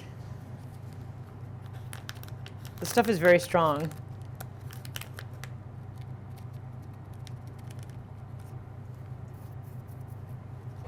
I just think it's so fun to see the parameters of this stuff. I like a little honey in my marshmallow with gelatin, because it kind of helps mask that gelatin flavor.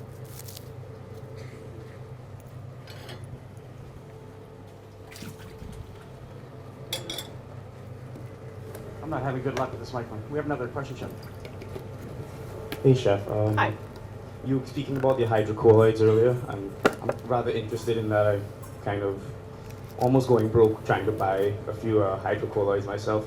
What's a good place to start messing around? What recipes do you suggest I try, or what should I progressively keep experimenting with? When I first started playing around with hydrocolloids, I was invited to this lab at Bama Pie Company in Oklahoma, because their test kitchen had a chef who used to be in the restaurant business, but they produced like all the biscuits for Kentucky Fried Chicken and a lot of dough for Pizza Hut, and scary lines, but totally impressive, like just massive food production, right? And so they use a lot of that kind of stuff, technology in those kind of lines, because you have different time release baking temperatures. If you got a football field of biscuits going down, it's not going to bake the same as an oven like that. And so this woman was talking about how chefs are becoming much more interested in all this stuff. I want to invite them there with the food scientists, and so I went with like Wiley Dufresne and Alex Stupak and a bunch of people. It was super fun because we just got to play in the lab all day with these, and it took me like at least a couple hours to understand what they were talking about because they were speaking science language, you know? Like they weren't saying pureeing, they were saying shearing things, and like a whole different concept to me. And we were talking about spices being encapsulated and dehydrating stuff and, you know, all that stuff. So, and that was a very fortunate time because I kind of got a little introduction to all these different new hydrocolloids to me. And then really I just went home and started saying, okay, well, I'm going to cook some, you know, a little bit, like a couple grams with some water, see what happens, or I'm going to just puree it. And then I'm going to try it with milk, and I'm going to try it with citrus juice or something. And just to see, like, what it physically looks like and what it tastes like. Do I like it? And then I started thinking, oh, maybe I could use that. I just started playing with it, really. But I think just seeing how it performs just in real simple applications is the best way. Before you start wasting a lot of product, you know, is the best way to do it. I'm going to add a little bit more because I want it to be a little gummier.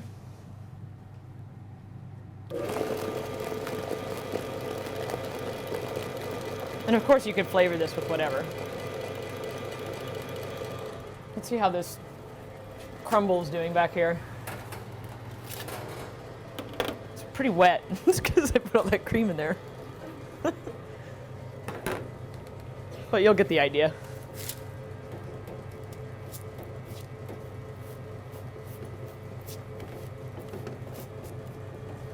All right. We'll just let that cool a little bit. See what happens. Oh, you want to get me another sheet pan with some, I think there should be some cornstarch down there for the marshmallow. Is it here? Like this is a good way to just play with it too, you know, just try it like the different gums just in egg whites and see how that is. I think I'll just use that again.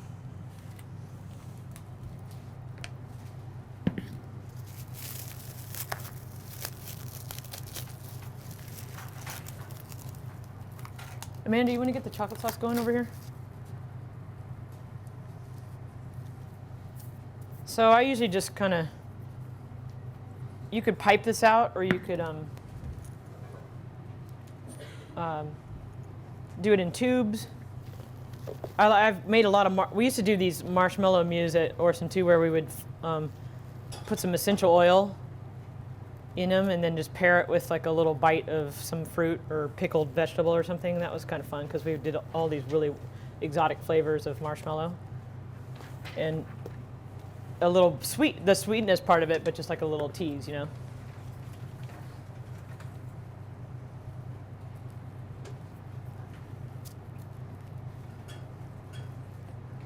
I'm just gonna let that be its thing so you can just taste the texture of the xanthan gum in there. And then we'll make a little syrup here.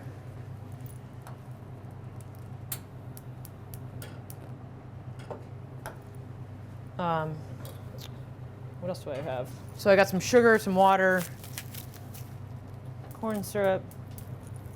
I know there's honey around here too, but I have never had anybody scale syrups like this for me in little, kind of makes sense, but I just never did it. It doesn't dry out.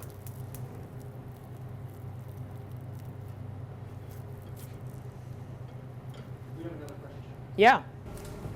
Third time's the charm for this gentleman.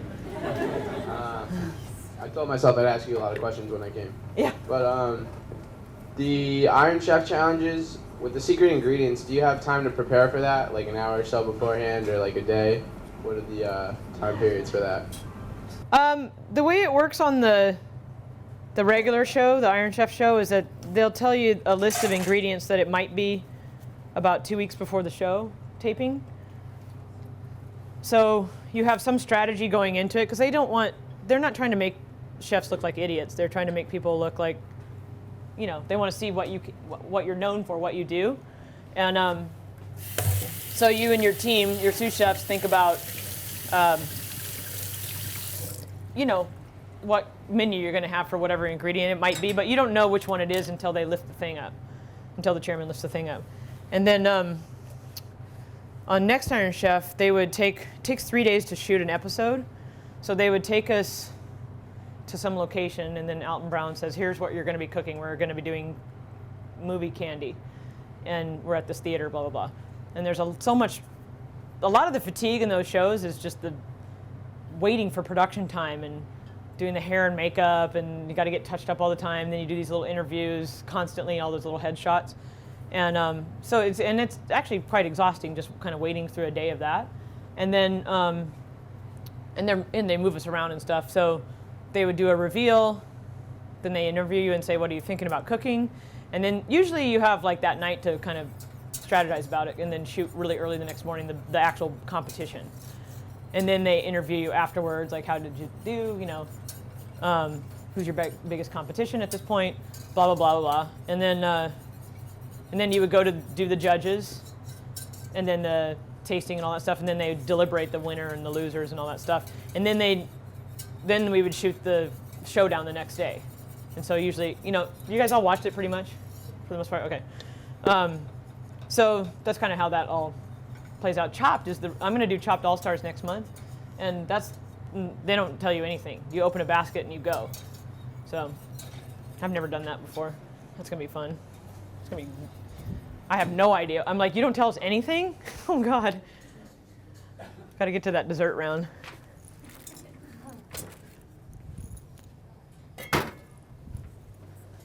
Okay, so we're just bringing this up to the softball stage. And then we also have, oh yeah, put the cream and tartar with our egg whites over here.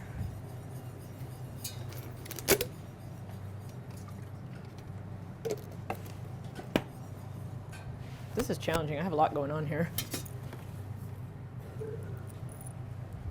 I'm just going to use this guy again.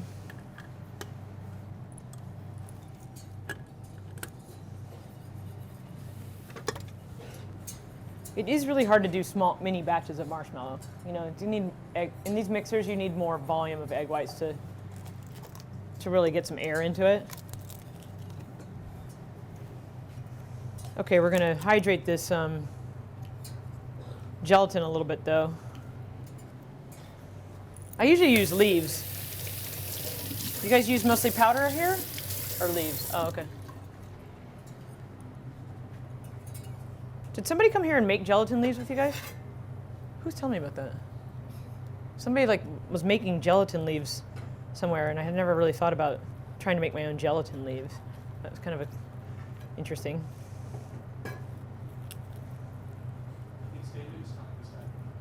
Was that it? Yeah. Yeah. Who was that? Good. Oh, yeah.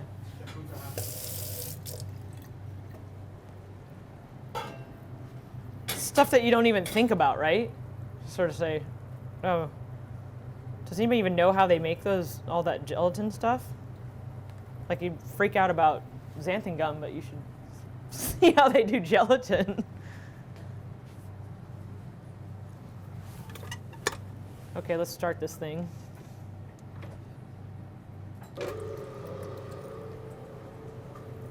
Who else has some questions here?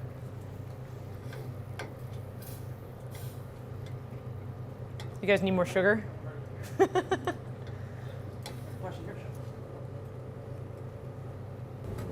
morning, Chef. Hi. Being as multifaceted as you are and you do a lot of competitions, which type of competition is your favorite? Like cakes, chocolate, sugar work, or Iron Chef America? I like all, I think, I just like I guess it's like if I feel confident about it. Like when I've done 3 of those Food Network challenges, those are fun because they're also different. Like they're theme focused, you know, so like that haunted gingerbread was fun because at first they didn't say we were going to do a haunted gingerbread house. They just said it's going to be called haunted gingerbread. So I did this huge cave with all these, like a real haunted house. Like you could stick your hand in a part and be like, ew, gross, or look in a certain part of it and be kind of freaked out by the strobe light and the mask behind it. And so that was just fun. I mean, I think anytime I get to do something that's larger than the plate, I think that's really. I think that's where that's why I came up with that animated character in my book that my brother illustrated, is because she can do that kind of stuff easier than I can, but I can still express it that way. Because I really do, like, I want to drive through a mountain of meringue someday. I don't know how to do that yet, but anytime I get to make like a large, like I love, when I was a kid, we had the Guinness Book of World Records pizza made at some local restaurant. So they had like this whole parking lot full of pizza, and I'm like, that is so cool. So, and I'm a spokesperson for Scharfenberger chocolate, so I'm always trying to get I'm like, can we just make the largest hot chocolate in Times Square? Because that would be fun, and then everybody could drink it, you know? I did make the nation's largest pavlova one time in San Francisco, and we did like meringue sheet pans for days, and we filled up these U-Haul boxes and brought them over there and did like big coolers full of fruit, and then we did our flour bins. We washed them out and filled them with whipped cream and like creme fraiche together. And then we did like big buckets of passion fruit syrup and raspberry syrup, and just did like Jackson Pollock pavlova kind of thing. And so I would say that's, anytime there's something challenging like that, where it's like, that's going to be crazy, then I think that's why I like the Iron Chef stuff too, because it makes me think completely outside of my own comfort zone. You know, octopus, marshmallows, tortilla chips, and kumquats together. I was like, oh my God, what am I going to do with that? But that's kind of the fun part. You know, anytime you can cook or try food out of your comfort zone, you're going to learn a lot, you know? Like, you're like, I don't think I like that, but you should, like, I make myself go to, when I'm training for this kind of stuff, I go to the market. I don't even know what half the stuff is in some of the Asian markets, in the freezer department. I just pick it out, can't read it, open it up, you know, bring it to room temperature, try it. Oh, sea slug. I've never cooked those. I don't know how to cook them, and I'm just going to figure out what to cook. Have you had those? You know, I know I can make graham crackers and chocolate, and thank you, and marshmallow together. That's your classic s'more, right? But we used to make s'more brownies. That became really popular at Citizen Cake. And then when I do plated desserts, I think about much more extreme textures. So I wanted to do like a hot chocolate with marshmallow, and then a toasted marshmallow with this chocolate bringing peanut butter into the mix. And you can never go wrong with Americans with that, because everybody grew up eating Snicker bars. So this is like a cross between a Snicker bar and a s'more kind of concept. And so I mixed with my roasted peanuts some feuilletine or some Rice Krispies, just for that extra little crunch that everybody likes so much, you know, and a little bit of curry powder, because curry and peanuts, they actually go really well together, and it's a little bit of a surprise, a little bit of that savory and the sweet. Not like it's a savory dessert or too salty, but the combination is it's like, I constantly talk about food making, especially in pastry, as like soundboard mixing. So I want to have to crank up the volume on some notes and drop down the volume on other notes, and have some kind of symphony coming together. That's just how I think about food stuff. So that's what this little mixture is. You can also, like, this is kind of dry. If I use like Spanish peanuts, I'll probably roast them with a little oil. So I would add a little oil, a little bit of olive oil or something to this. Do you have a little? You know what? I'll just use butter. We got butter everywhere here. Because I want that curry powder to stick to there a little bit better. And so I would just put in a little bit of canola oil or olive oil, just so I have something that I can put on the plate that has that, carrying that curry powder.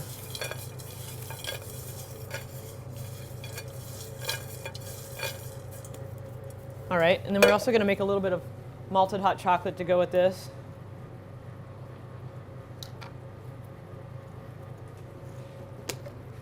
On it. Good. There's a reason why you got this scholarship. Well, and we'll use some of our chocolate sauce. What'd you do with that? Is that it? Okay. How much am I supposed to put in there, guys? Does it say? A what? Half a cup. Nice and thick. And then we'll add some malt powder. That seems like a lot, so I'm going to add a little bit. And we'll just bring that up.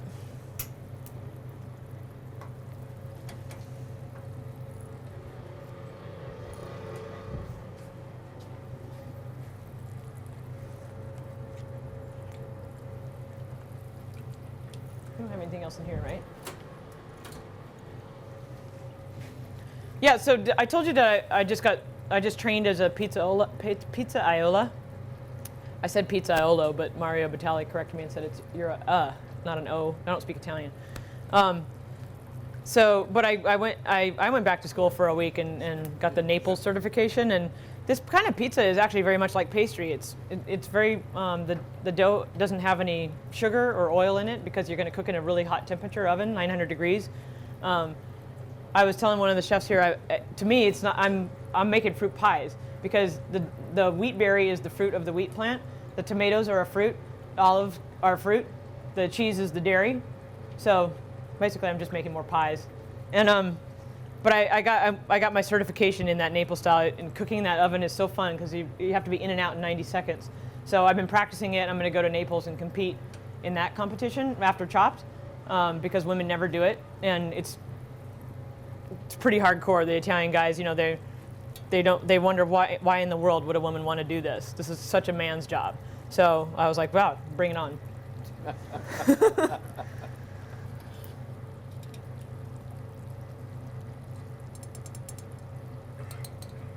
All right, I'm going to put my gelatin mixture in here. This looks pretty good. And every time we put all this gelatin in the marshmallow, just such a nasty aroma comes out of it.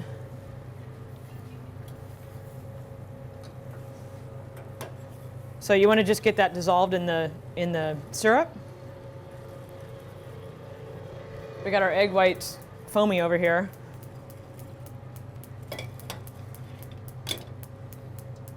Just make sure this is all mixed up in here. What is that? Are you pushing on this? There we go. There you go.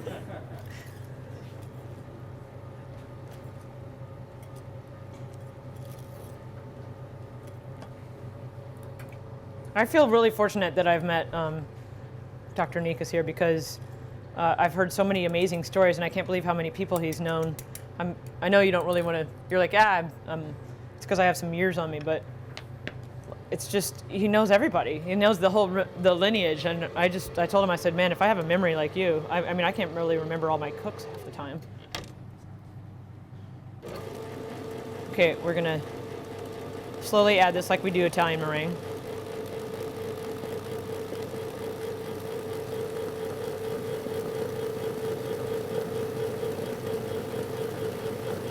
So I'm really just doing this so you guys can see the difference in texture. And obviously you can play around with even a combination of the two.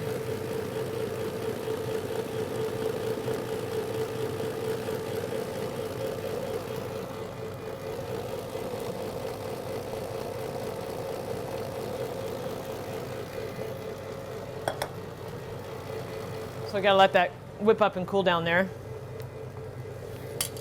Let me give you that. All right.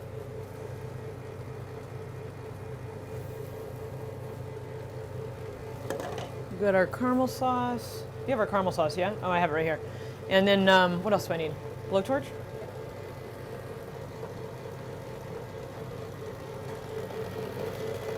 I think we've talked about some equipment and stuff. I know as pastry people we have to have certain equipment. But I just want to remind everybody about some great tools to have, which is, I think, one of the best tools anybody can have in their kitchen is a mortar and pestle. Because we all get used to spice grinder, but a mortar and pestle is a better spice grinder, and it's an ancient tool, and it looks pretty in the kitchen.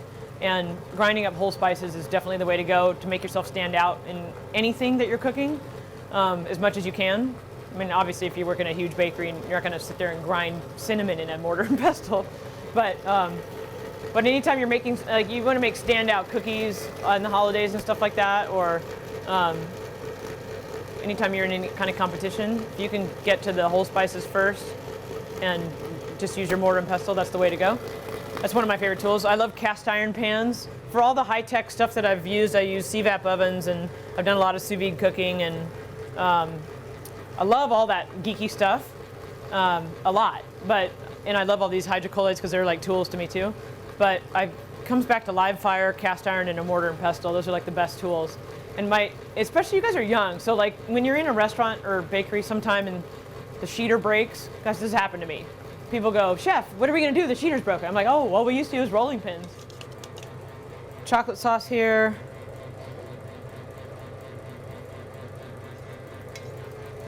And a little bit of caramel sauce.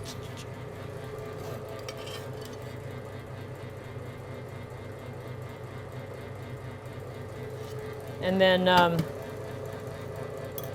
chunk of our chocolate peanut butter.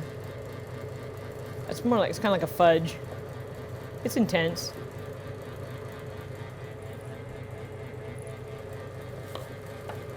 And then we have some of this. Oh, I think I might have put this in my book. I probably played it underneath the chocolate stuff just to have something to bite into. But I'll sprinkle some of this. This is not right. It's like granola.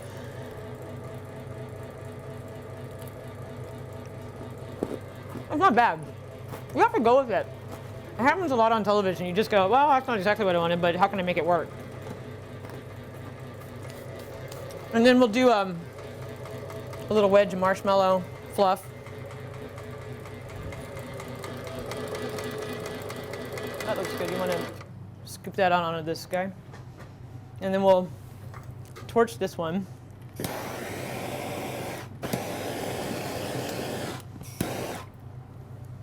Put a little bit of the peanut curry crunchy stuff here.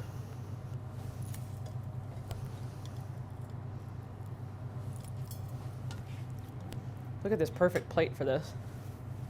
And then we have a little melted hot chocolate to go with it. You can make it thicker if you like.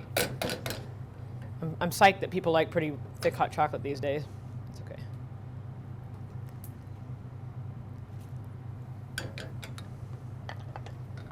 And then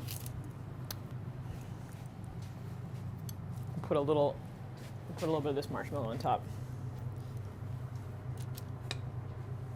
And the gelatin, of course, is going to set up pretty firm here. Oh boy.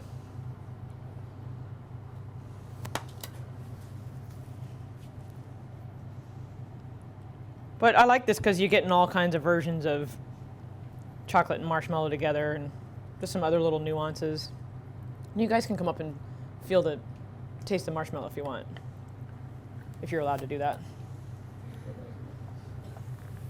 Okay. Sweet. I think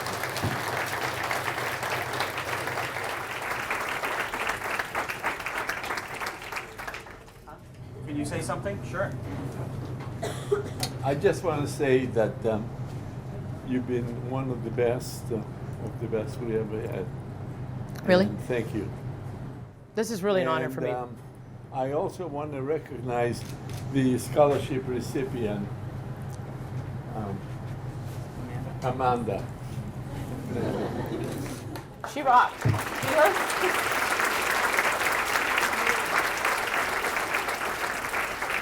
I think my mother will be very, very pleased and happy and proud. Great, thank you. Just a round of applause for Chef Faulkner. Thank you.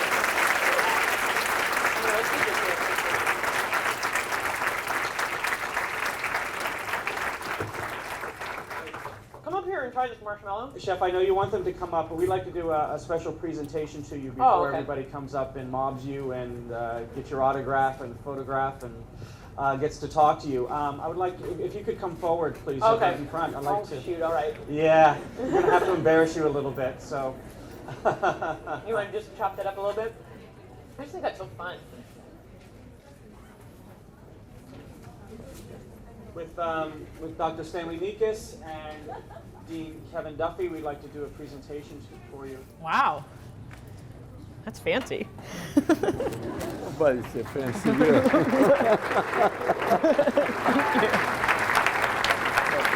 Come over here. Okay.